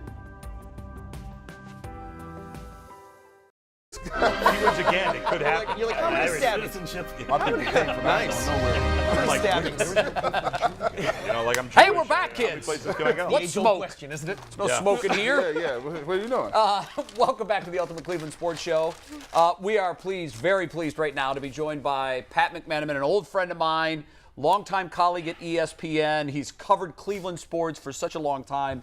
He's really plugged in. He's dialed in. He's got some strong thoughts. And we gave him a really small chair. Small chair, yeah. We gave him a really small chair. Well, at least we have a chair. When Pat and I have talked many times at Brown's training camp over the years, and there was never any chairs there because they didn't care about taking care of us, right? And then Pat and I would badmouth the rest. No, he never badmouthed. I would badmouth the rest of the media, and he would, put up with me. You don't like, in general, other media members? No, I'm just kidding. Oh, okay. Outside, I mean, I don't. Well, I won't even say I'm always leery of media, of our fraternity brothers ripping and sisters. Others. Yeah, whenever I hear someone tear down another member of the media, I look at them a little differently. Like what Tony Grossi did to Aditi, Right. Which is why I whatever. You don't have to worry about me, Terry. I don't know anybody. You don't know anybody. I'm the kid from But we can all agree that Anthony Lima is a world-class pud, right? No, Lima's my He's buddy. a pud. I'm kidding. I'm kidding. No, Lima's awesome. That's why I picked him. I wouldn't pick him. I know. So, Pat, welcome to the program. Thank you. Thank you. I want to start by going to an area that I know you have really strong thoughts on, and that's the whole Deshaun Watson situation. You have strong thoughts on the Browns' decision to bring him in the first place. Get everybody up to speed that may not be up to speed on where you are on that, and tell us why. Deep breath. Yeah, deep breath. Deep breath. Football-wise, it's not a discussion. In fact, a year ago when he asked for a trade, this is before all this stuff came out about allegations, I would have traded Baker Mayfield for him right away. He's better. Sure. He's a better quarterback. He's a great player. He's an excellent, he does a lot of different things. That's not a debate. But then all the other stuff came out. And to me, the way I look at it, and this is a little bit of what our politics is now too, it's a question of values. And what are your values? What values do you want your team to represent? What do you want to say to the community that you stand for? And what's the cost of selling your soul? I just think that I know these are allegations, but there's serious penalties for filing a false claim in court. I mean, there's criminal penalty, there's civil penalties that could be tripled if it proves to be false. And we're not talking 1 or 2 that may be false. We're talking 24, soon to be more, we guess. And the question I would be asking if I'm in the Cleveland Browns right now is, we did our best to improve the quarterback position. We bent over backwards. We ran a marathon to try to make it better. But is this what we want our team to represent to this community? Is this kind of behavior okay? And we'll see what happens in court. Yeah. But that doesn't mean the women are lying. And if you look at statistics nationally, and I got a whole bunch here I could read to you, women are not believed in assault and cases or whatever case it is. I mean, coercion, whatever you want to call it. They're not. And when they make a claim, they have to relive the whole thing again. And then they go through the shame of all the questions from the police. And that's a fact. And to say that because he wasn't charged with a crime means they're not telling the truth, that's just not true. They still could be telling the truth. It's 2 people in a room, and that's a hard case to prove. So maybe that's why they didn't charge him with a crime. Now we got a woman who may be from Atlanta, maybe filing, and maybe that opens up a criminal case. We don't case really know in where Atlanta. she's from. We just know that she was referred to Tony Busby, who's the attorney representing the 24 women that have already filed. We know that she has been referred to Busby from an Atlanta attorney. I think, like you, when I saw that, You assume it's Atlanta. I said, now wait a minute. Does that mean that she's from Atlanta and perhaps that's a new jurisdiction? Or is this a woman that lived in Houston and whatever impropriety she alleges took place in Houston, but she knew an attorney in Atlanta, so she reached out to him, who then said, I can't touch this, I'm in Atlanta, I'll refer you to Tony Busby. I don't know that. We don't know, do we? I don't know. We don't. We won't. But it'll be filed, I guess, knowing Busby. And don't ask me to explain the Texas, what goes on in Texas between these attorneys. And that's beyond all of us, I think. But I keep going back to the same question. What kind of values does this team, which we always hear is a community asset, and that they're part of the community and they're an important part of the whole culture, what kind of values do they want to present to the city of Cleveland and Northeast Ohio and to all Browns fans? If I were them right now, and this is me, I'd be looking at letting him go. Releasing him outright. Releasing him. I'd say we made a mistake. We thought we did our homework. There's new stuff that has come out. We don't want to present these kind of values. And we understand that, it's going to hurt the team. We understand the salary cap implications. We understand he has a chance to clear his name. But these are not the kinds of things we want associated with our team. Even if they do that, and they do get out from under the contract, which some agents have looked at this contract and said, there is an out for the Browns if they choose to exercise it. Even if they go down that road, they're still out the draft picks that they gave up, which still sets the franchise back years, if not a decade. Which in hindsight, and I don't know, if I have a choice between Matt Ryan for a third-round pick or all these other draft picks for Deshaun Watson and the baggage that came with it, I'm going with Matt Ryan. I'm keeping my first-round picks. I'm trading a third-round pick, getting a guy Even though Ryan's not a long-term solution. Correct. He's obviously towards the end of his career. Correct. Okay. G. Bush, you look like you wanted to jump in. Yeah, so I agree with you. The allegations are quite strong. But I will ask you this question. So when do the allegations kind of overshadow what the truth is, right? So the only way we find out the truth is if you say, hey, let's try to do a trial. If criminal charges are brung, the district attorney, the grand jury can say yes or no, they want to take the case. So they didn't take the case in that one. And of course, there's still civil litigation that you can go to. But why not withhold judgment until after the civil cases have gone, and exhausted themselves? Because you are right. There could be some information that comes out. But from a lot of people's perspective, it's like we are saying he's guilty now because of so many allegations. That's not. I don't believe that that's the way the United States works. Okay, well, you could have allegations, but I still get to prove myself, and I should have to wait until see what the outcome of the civil trials are. I apologize for interrupting. My comeback would be, why are we withholding judgment on what the women are saying is true or not true? Well, I think he's saying just suspend all judgment. Yeah, all of it. Don't necessarily believe or disbelieve the women. Why would they put their name? They're on HBO.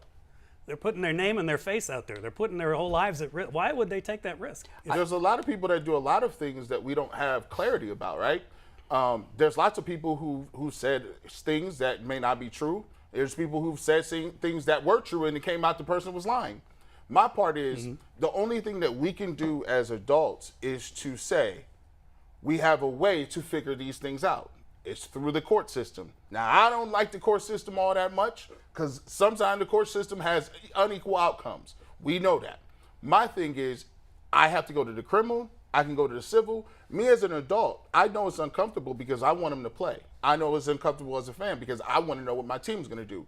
But as a human being and as an adult, I have to understand that certain things take more time. So go through the 23 cases, look at them one-on-one, individually, and then come out on the other end of saying, this is where I come out at. That's my question. I think there's a lot of complicated aspects of it, some that we're qualified to talk about and some that we're not.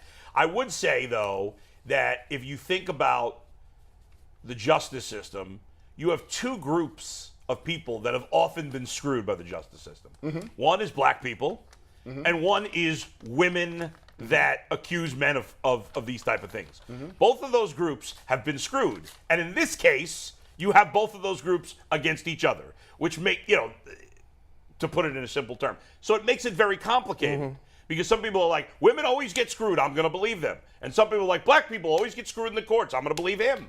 So it puts you in a tricky spot. You're like, well, I don't know. I don't know what to believe. But the reality is, whether we're where Pat is, or whether we're where G is, or I, or Jay, or whatever, we are all making judgments. None of us are staying totally biased. We all believe what we believe.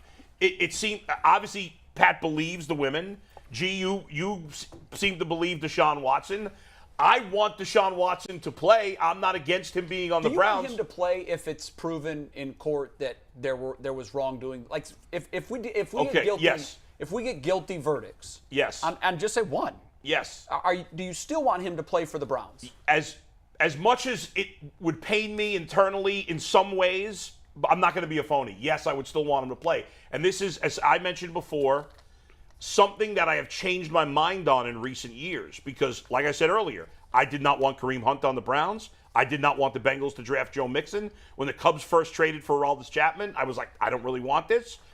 But as years have gone, what we have seen in the public is so much bad behavior from athletes, from politicians, famous people in general, right? We've seen a ton of bad behavior.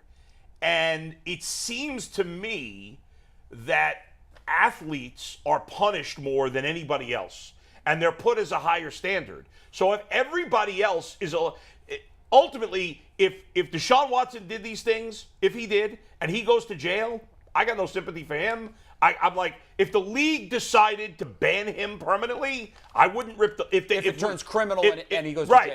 If they. So that's your line. Yes. Criminal, jail. But no. Even if he was charged criminally, even if and he went to jail and the league didn't ban him, I would still be at this point okay with the Browns signing him.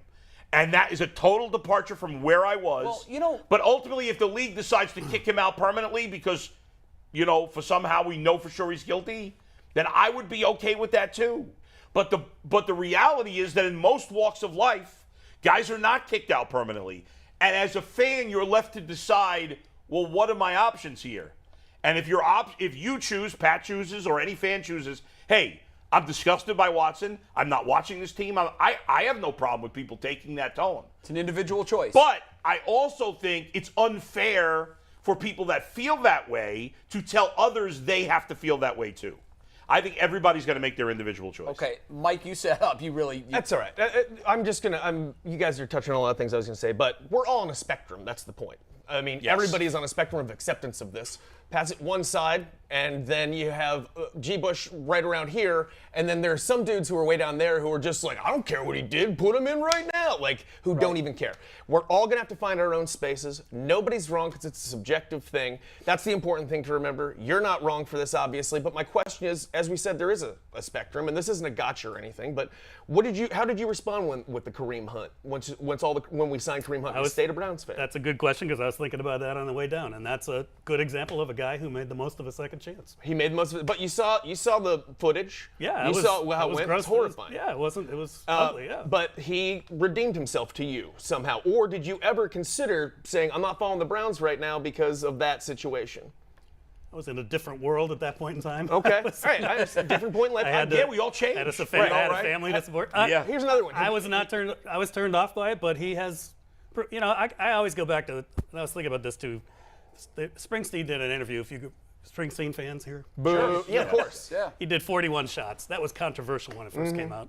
And he did an interview after it because he got ripped. And the interview said to him, well, what do you think of all the criticism you're getting about 41 shots? And he said, people are passionate about their music. I respect their feelings. Yeah. People are passionate about the Browns. So, I respect. People don't have to agree with me. I respect it. I get it. But here, let me just throw these out there. Go ahead. The National Sexual Violence Resource Center. 81% of women experience some sort of sexual harassment in their life, and only 2 to 10% of reported cases are false. RAINN, R-A-I-N-N, a great organization. Rape, Abuse, and Incest National Network. Out of 1,000 sexual assaults, 310 are reported, which means 2/3 are not reported. More than 2/3. Because they're afraid. Women are afraid of what they go through. 50 lead to an arrest, 28 lead to felony conviction, and 25 people go to prison. That's 2.5% of 1,000. Right. I mean, I understand your point. I get it. I respect your point totally. But are these the values, as an owner of the Browns, if I own the Browns, are these the values you want your team to present to the public I do think and you to the said community? You did mention something in passing there, important though, and you said, when I brought up the Kareem Hunt thing, you said, well, I'm in a different position now. I'm not taking care of a family. I'm not, because you're semi-retired. Right. If you were in a position still where you were reliant upon remaining a sports writer and still having that job, but you had to cover this Browns team, but you also knew that your family was dependent upon that paycheck, would that give you a little more moral flexibility? I would be looking for a different position. You'd be looking for a different job still under those conditions. I would be looking, and that's putting your money where your mouth is. Good. Well, and I'm not sure. I'm not sure a lot of us would necessarily take that stance. It's admirable that you're. The numbers are overwhelming. There's no denying that. What's really difficult for me, because I learned this lesson the hard way when I was at ESPN, and probably all of us were at least in journalism at the time or big observers of it. There are always instances where it looks one way. It just does. You lay the facts out there and it looks one way. And the case that taught me to pump the brakes and to wait and just to be careful was the Duke lacrosse case. That's sort of like a red herring. No, it is, but that's so rare. I bring it up for this reason. But it happens. And everyone uses it. That's exactly what I'm going there. But it happens. It is, but Mike, the reason I bring it up is because I can tell you that in my own personal beliefs, not anything that I ever said on ESPN or ever reported, but and one of the hardest things to do, by the way, in this business is to separate your personal beliefs from what you say on air to be knowingly true. I never said this on the air, but when I heard the original case and I heard the DA talk, I was like, oh my God, these kids are terrible, and they did it. But a lot of that is based upon the avalanche of history of that happening in the past. Right. Sure, so of course you're going to assume my point here is, Mike, what it taught me was to take each case individually and not assume. Right. Not assume the torrent of numbers on either side. That's fair. Either to defend Watson or to defend the women. It's because these numbers are overwhelming. But the only reason I bring it up is each case is different. And I am not saying, nor do I believe, that we have Duke lacrosse here. I'm not saying that. I think when we found out all the facts in the Duke lacrosse case, I think it was a national lesson that everybody in the media learned. These kids were guilty, and they were treated as such by the media in general, overall. I know in particular at ESPN, it was just, if you watched any ESPN coverage at that time, you made the assumption that these kids are guilty. I just think that the lesson was, and I know you say that this is a standout case. We don't know what this one is yet, and all I'm saying is what it taught me was to just wait. Why the rush to judgment in the public eye, in the court of public opinion? That's what we do. Yeah. Unfortunately, there's this mantra that, I have a strong feeling and I've got to get it out there, and truth be damned. The saying in journalism is, I would much rather be last and right than first and wrong. And that's not Twitter, though. I just want to, no, that's not Twitter. And in fact, Twitter is the exact opposite. Yeah. I've got one bit of information, guilty or innocent. I just think that in this situation, I know everybody wants expediency. The Browns want to know, what are we playing with? And the word is that likely we're going to hear word from the league around the 4th of July as to what the suspension will be. How festive. So I just the only caveat I have here is we don't have all the information. No one really does. I'm not even sure the grand jury heard all of the pertinent information. I just don't know. Tony Busby alleged on 92.3 that they didn't get charges handed up because the district attorney didn't want them. We're never going to have all the information. No, let me ask you this. Let's get more. Let's get all of the information that we can. You want to dig down deep into the information? I got the info. Go ahead. Go ahead. Go. Why is there a rush not to believe the women? I don't know. Because there's not a rush either way. I don't. But by saying it, you kind of are saying we don't believe the women. Let it play not out. at all. No, I want to be very clear. What I want before I make a decision, I have to hear. It's like if you sit in on a trial. I think documentary viewing is kind of dangerous because oftentimes the producers of the documentary have an edge. Sure. Making a Murderer is a perfect example of that. Right. What you saw, what you watched for however many parts that was the defense side of the story. Right. And they painted the prosecution in a corrupt and a very bad light. But there are books now that have been written by the prosecutors in that case where they point out all of the stuff they conveniently left out of the documentary. And then it gets you thinking, well, was Stephen Avery framed or is he guilty? I'm just saying there's real danger in coming to judgments on people's lives, be it the women or Deshaun Watson, only having one side of the story. This is what I've learned, and I've spent 4 years here. I heard Bull jokingly say when our last president was off, he's looking for places to go. Nah, I ain't going nowhere. My people built this country. We're not going nowhere. You get one president in, we're going to live through that. We'll get another one, we'll live through that. What I learned was if you are above a certain level, you are untouchable in this country, and that's a fact. If you are a Supreme Court justice, you are untouchable. If you are the president, at all cost, you shall be protected, and it does not matter. And what that made me do is it put me into my moral compass is what I thought was the greatest moral compass in the world. And I just couldn't believe how we sat by and watched certain things happen. I'm saying, is this who we are? And it hit me. This is the reason why normal, regular people say, all I care about is my sports. Because the common man understands that they'll never be able to change what happens at that level. So you have a binary choice. You vote for that guy or you vote for that guy. And he got 75 million people to say, yes, I believe in that, even after he admitted to the assault. So that means, for me as a sports fan, if I have to separate my conscious decision from something that a person that controls the fundamental rights of my life, then I have to be able to do the same thing with entertainment and a quarterback. So if I say Deshaun Watson has 25 and the president with launch codes has 26, I think that we all understood at this certain point in time, he doesn't really represent my moral base. He doesn't represent my moral compass. But at the end of the day, all I could do is go to work, pay my bills, worry about why gas is $5, and watch a game once in a while. How do you feel about that questionable but inspirational rationalization? It was cold, though. It was dope. I thought it was crazy. It was really good. I was like, get to point B. It was really good. That was. I agree 100%. It was By the shocking. way, all the oil companies are making a ton of money right now. Yeah. We're back in business with Saudi Arabia, by the way. It was shocking. Yeah, how's that feel? All the allegations that he just, nobody seemed to care. They didn't care. Amazing to me.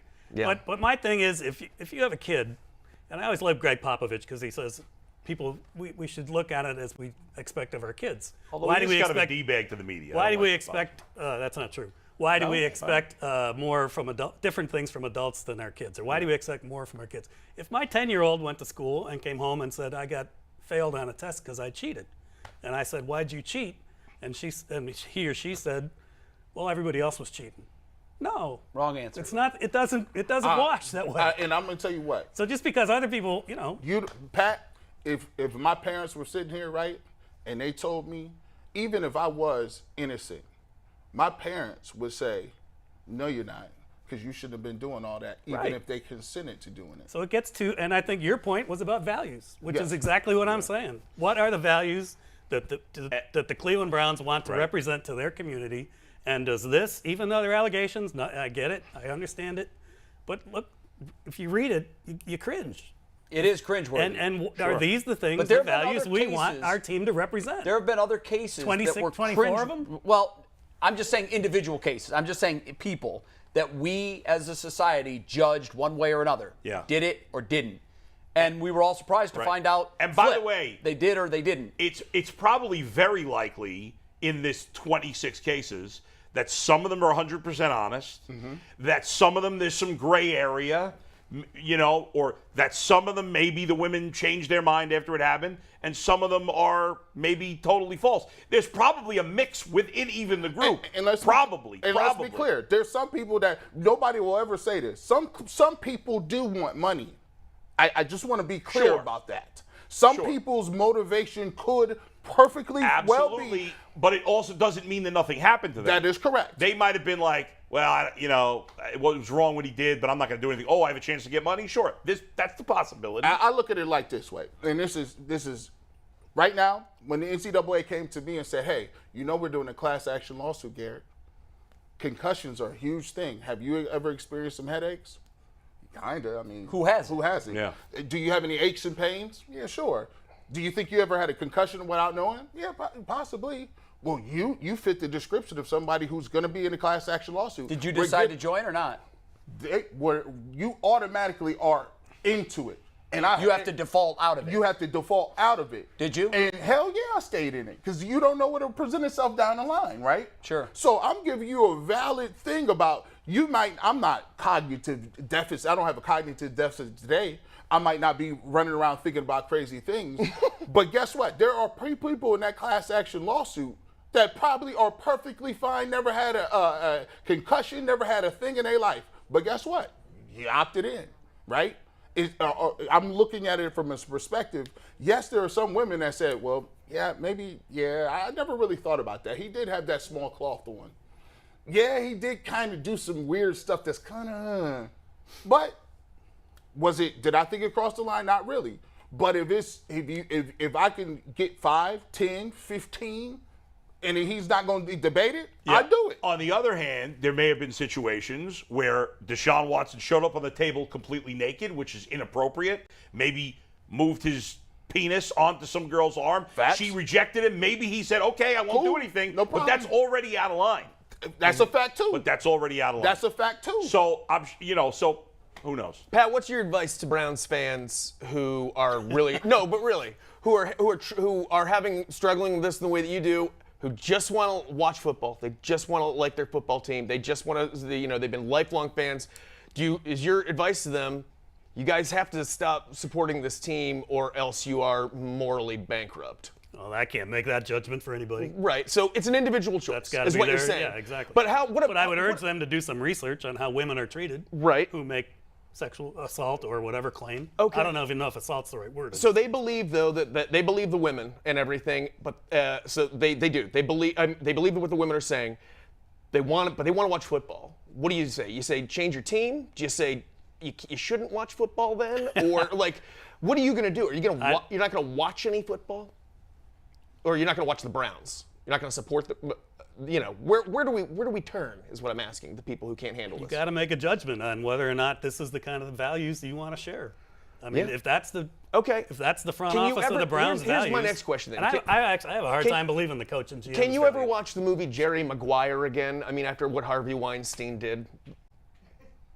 Or any movie. Well, I don't know that I've ever seen Jerry Maguire. Okay, well, you're the only one. An example along those lines. I'm not even sure he produced it. So you're asking, but can you separate Goodwill art Hunting. from the Can art? I watch a Harvey Weinstein movie? Can you watch a Harvey Weinstein movie? I would rather not. No. Okay, but if one's on, do you have to leave the room because of the allegations against him, or because of the crimes he committed? I've watched Kill Bill about 2 or 3 months ago, and when I saw at the end it was Weinstein, I regretted doing it. Okay, so this will apply to all those things moving forward. I'm not the moral compass for the community. No, I'm just talking about my opinion.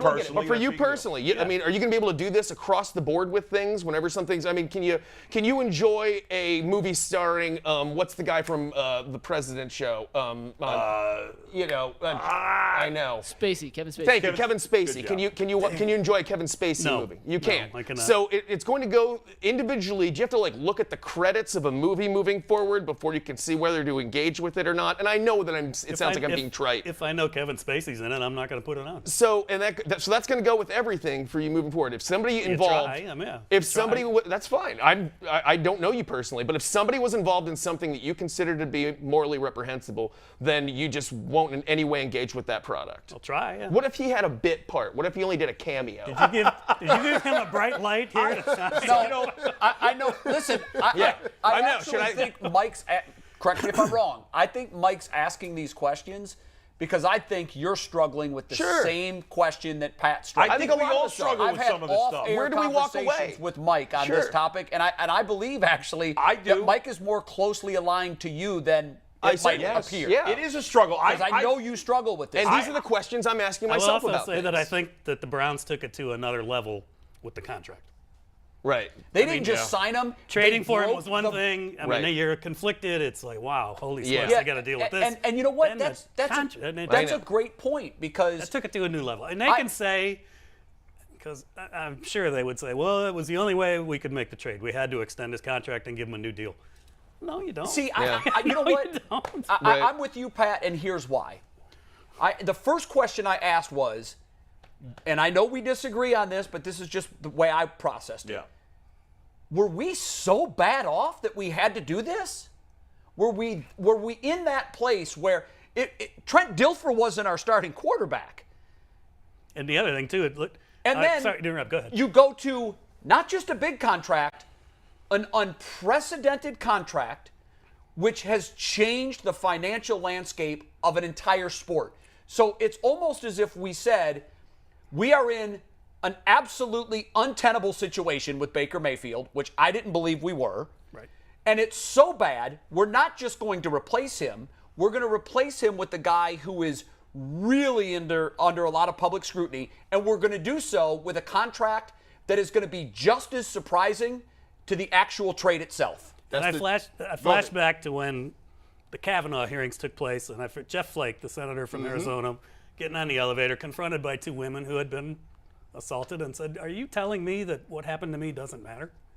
And the elevator shut. Yeah, the elevator shut, and they gave a week investigation. How is that treating women properly? I was on Jeff Flake. I said, yo, you going to pay attention to that? He got out of the elevator. He did help with the investigation. He tried. And then they put him on the road court anyway.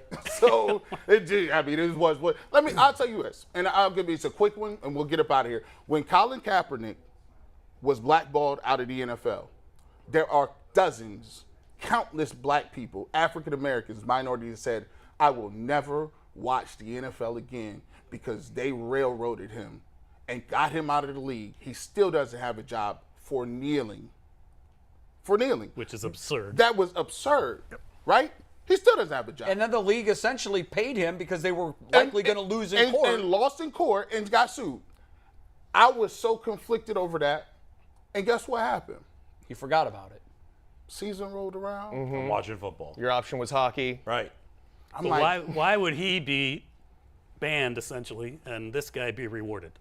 Well, here's the problem is you can go down this road so many times. What Cap did was not. I am totally against what Chick-fil-A there, but I've gone a couple of times. I could go down every business and every road. And I could give you, Elon Musk he paid a woman $250,000 in a lawsuit for sexual harassment.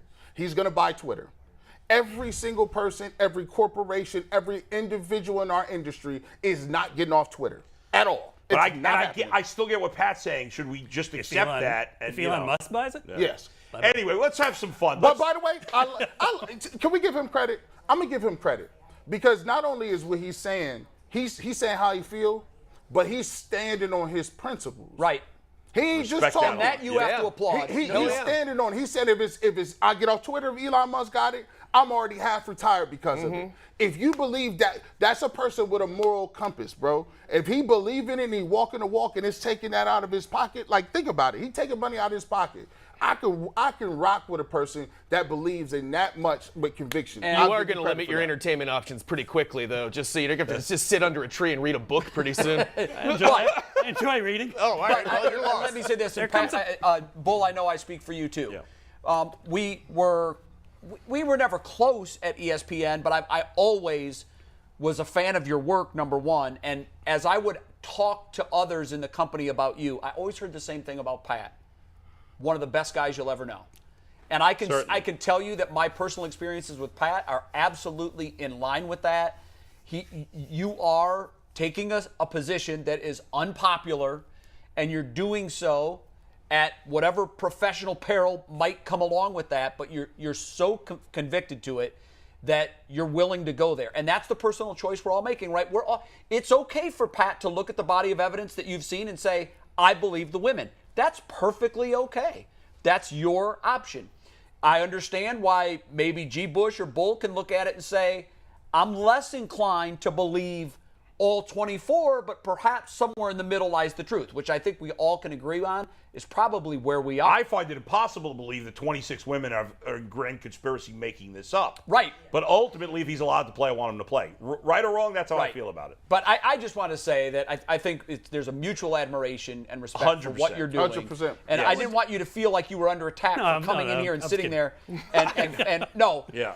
Look, it's important that we discuss all sides of this issue. We we're trying to hear from as many different voices on this topic as we can, and I think your voice brought value and may have brought some pause to people that are kind of on the fence, like not sure, like, I know how I should feel about this, but I also know I really want my team to win.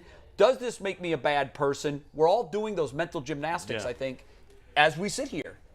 You just got to keep carrying those stats around, just bumming everybody out every room you go into. You're just like, did you guys want to hear some numbers? I could He's like, oh, no. I keep trying to have a beer. Let's have some fun with Pat now. Let's get to Judge Jay. Oh, yeah, definitely. No, we're not going to do Judge Jay because then we're not going to get to final. No fun for you, Pat. Can we blow off? We just scold you and then you leave. We scold you and then you leave. We have a couple of fun final takes. Okay. So I keep we'll going do back to final values. That's takes. the last thing I'm going to say. And it's our politics. It's at a certain point, doing what's right means more than other things like money, power, or winning a football game. Yes. Yeah. Truth matters. Listen, I respect that 100%.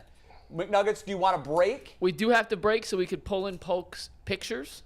Oh, okay. This guy got So we got a break. Okay. We'll come back and then we'll do final takes. All right. So we're taking a break. Back with our final takes on the Ultimate Cleveland Sports Show. Pat, stick around. Stay with us. Yeah, all right. hang out. We're coming right back. Let's do it. That's a.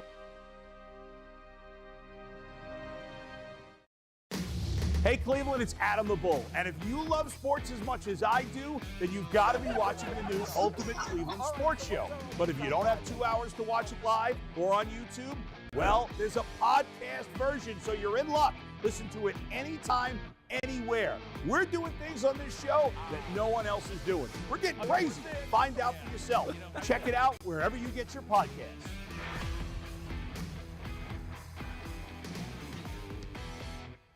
When you watch Front Row, you never have to ask what's going on in Cleveland. It is our job to get you up to speed on the latest news and events so you can enjoy all our city has to offer.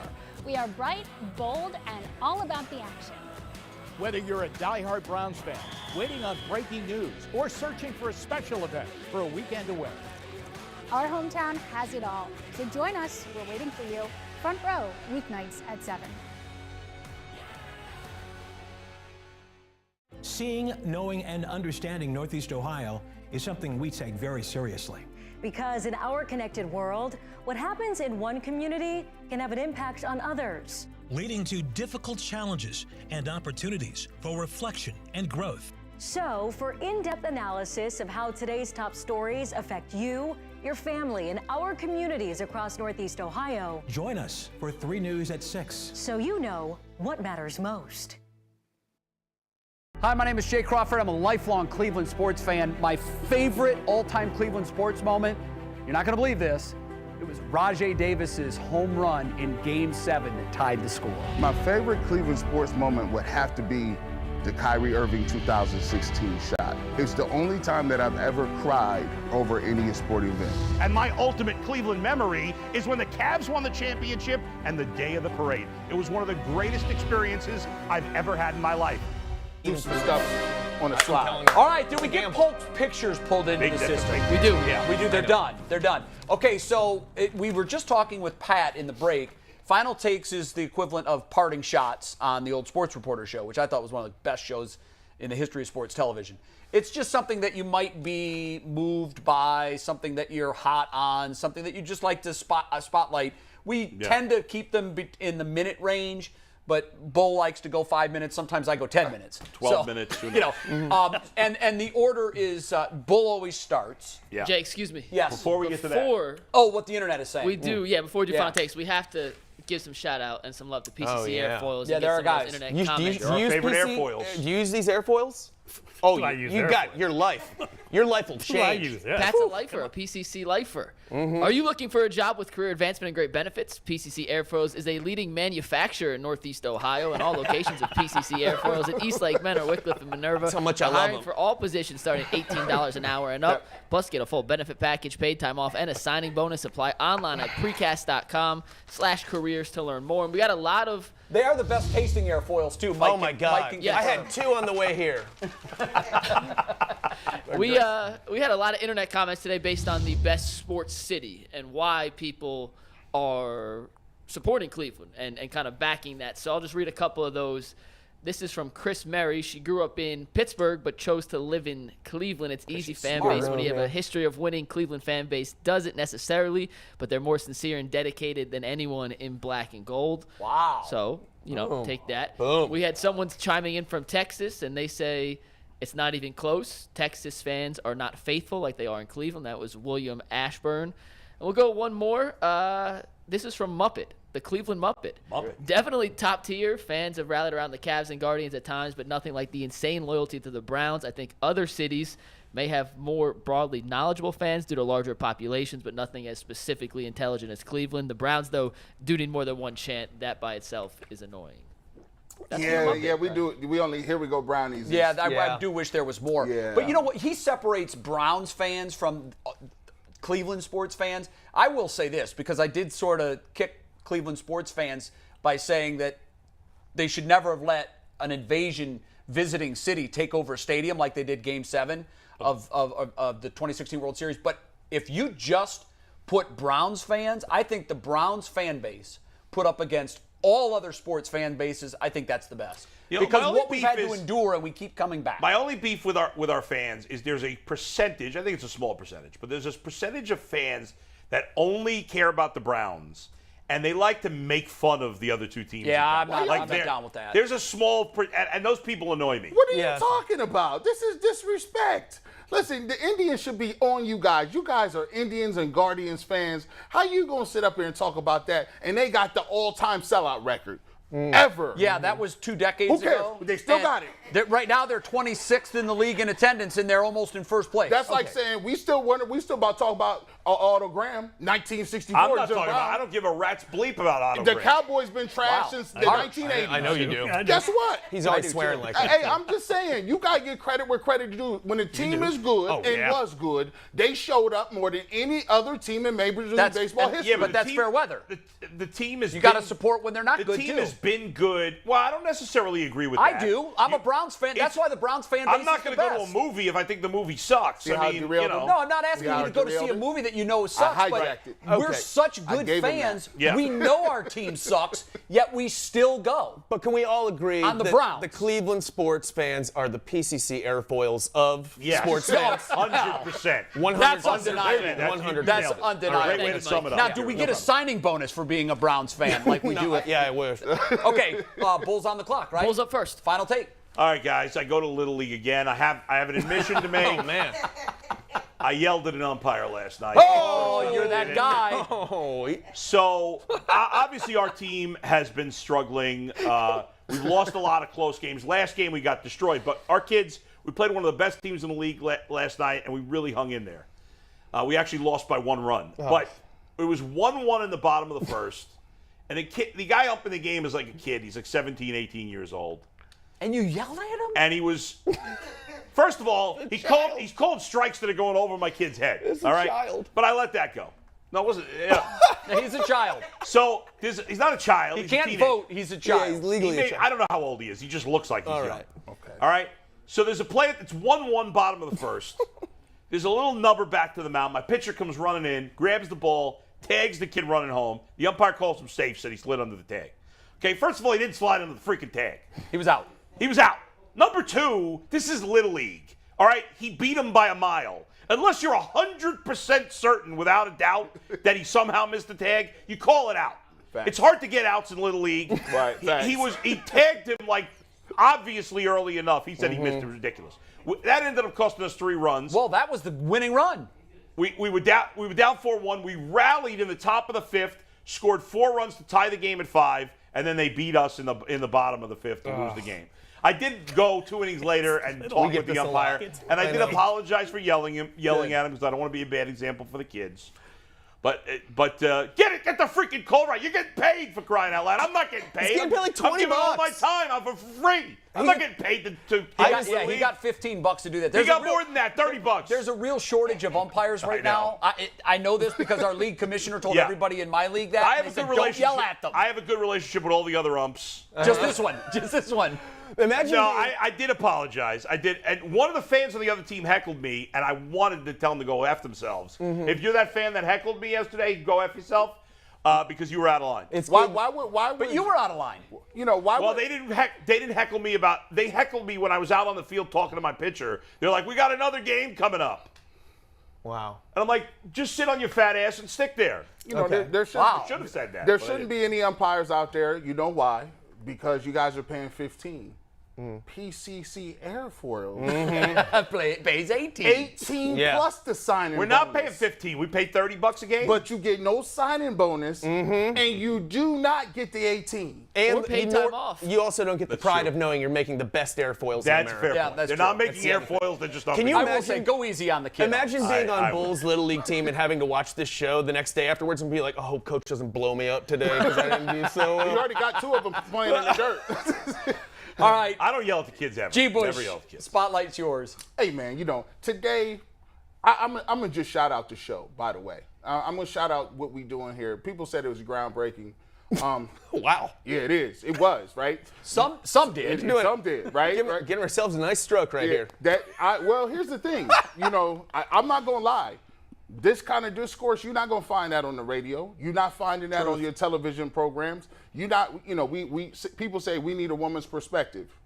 We went out and we found somebody with a perspective that's different from ours, right? And won't be the last one. And won't be the last one. You want people that want to give you the real on Deshaun Watson? We brought Pat in there. He had his whole game plan. He had the notes and everything. He's like, listen, I stand by what I'm doing. He has a different perspective. We have multiple African Americans on the panel that have different ideas from a lot of other people. They were willing to go outside the box and say, you know what, we want that experience. We want your level of what your background, what's going on here. And those are things that people need in the media. These conversations need to be had, and people and companies need to look at this and say, you know what, maybe somebody's opinion isn't all bad. Maybe we can have good discourse and get up here and talk, and at the end of the day, shake each other's hand, move on, and understand that we all trying to do everything we can to make this country great. At the end of the day, get your diversity up, get your thoughts around including people, not excluding, because the same opinion ain't really an opinion. That's good. Well said. Well said. Yeah. And be open-minded, too. Yes. I think that's what the space we're in this country is. We've all made up our minds on everything, and no one's going to change. Be open-minded. Listen to opinions that aren't like yours. Right. That's the only reason we're going to find middle ground, because if one side is dug in and the other side is dug in, you'll never come together. So be open-minded to listening to opinions that are different from yours, and that's what we do here. How do we keep an open mind with the D-bag on Twitter who said the show sucks? Well, we'll deal with him another day. Maybe he's right. We invite him. Hey, thank you for tweeting me, by the way, man. Shout out to you, man. Every time you tweet me, G. Bush keeps going up, man. Shout out to you, man. The people's champions in the building. And Bull, tell him you can always say, I'm rich. All right. Mike, you're up. First of all, you also diversified the show by putting on somebody, one of the only sports shows in town brave enough to put on someone who knows very little about sports, and that's me. And a ginger. Thank you. And We're a ginger. trying to represent for Where's my gingers, ginger too. rep? So He's got notes. There you go. He's Let's got get to notes. these notes. So, as you all know, we had Bernie Kosar as a guest on, and he was promoting his a football league that he's involved with. Well, I went out and checked them out last weekend. And they're called the Cleveland Rams from the Gridiron Developmental League. Go ahead and show my first picture.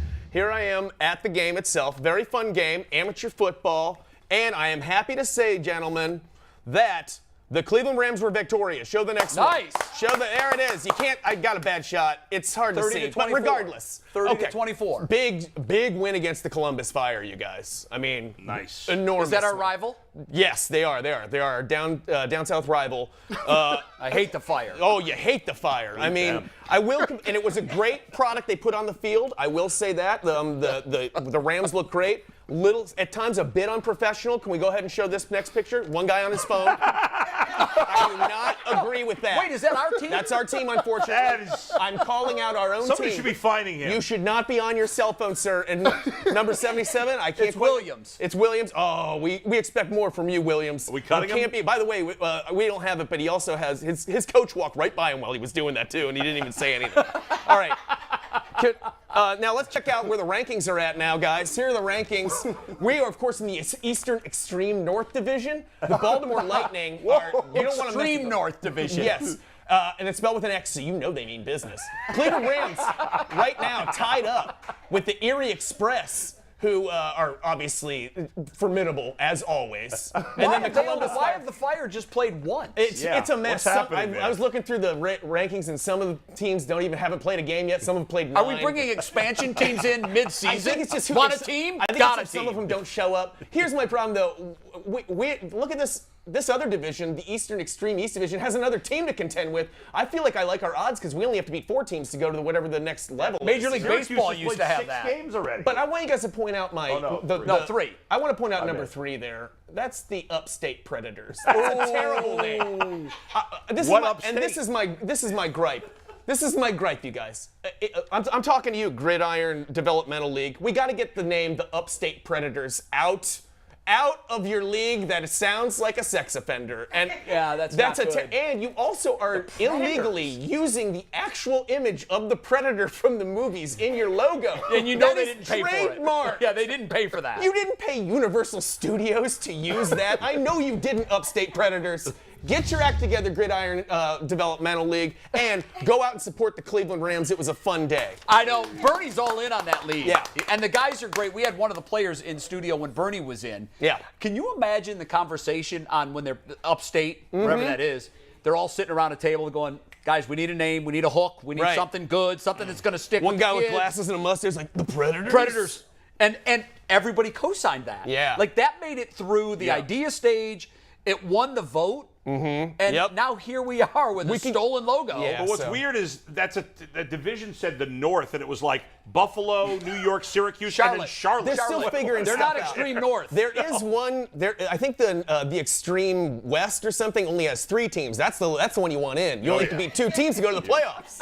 That's a good point. Anyways, they're still figuring it out. But it's fun, grassroots football that Cleveland should go and support. My favorite was the guy on the cell phone. Yeah, hey, come honey, on, Williams. I've told you on Saturdays from 1 to 4, I'm playing professional football. I thought it was your turn to pick the kids up. Yeah, that's really what it was, I think. Tell them I'll be there when the game's over. Think about these guys, though. It was amazing to watch this and think, these guys are going out there, they're not getting paid or anything like that. They're just going and running into each other and risking injury in the hot sun. For and no money. Those guys love football. How many people were at the game? Were there any fans? It was sparse, but mighty. We gave it a mighty effort as far as cheering them on. And Good for they you won. for going out there. When you was say fun. sparse, are we talking dozens? Are we talking hundreds? They were probably, I'd say they were probably about 100 people, something like that. I can't do free labor in the sun. That remind me of something like too much other Good for stuff. those guys. They love doing it. And they were having fun and good gear too. I don't know where they got their gear, but they had good stuff. Yeah, those are pretty nice looking jerseys. I think Bernie wrote a check, and I also think Deshaun Watson is involved somehow. Nice. I think he decided to come on board with Bernie and It's help good that write some checks. he's not helping out the Predators. That's very good. No, that would be a That'd bad be a bad look. mix. Okay, Pat, you in on? Wow, you just broke your. You get me earpiece. to follow. G-Bush Again, literally 2 days in a row. Or Just 2 of the last popped 3 it away. days. No, he just broke the actual. He's just so strong. earbud. He's so strong. Oh, No, God. bro, no, you problem. can't fix that. Okay. It's That's all beyond right. Let's repair. We'll just- get you a new one. Pat's up. When we get paid next week, we'll get you a new one. Okay, Pat. Thanks for letting me follow that. That's, Sorry. You could have had me start. I know it is kind of unfair to follow Mike in anything. All I would say is, A, if it's proven that these women are lying and that this is all a big conspiracy, I'll come on here, look in the camera, and admit I was wrong and apologize. Okay? That's a good take. B, That's great. All of us here, probably everybody listening, knows a woman who has either, at a minimum, been put in an uncomfortable position or has been assaulted. Many of them don't go forward.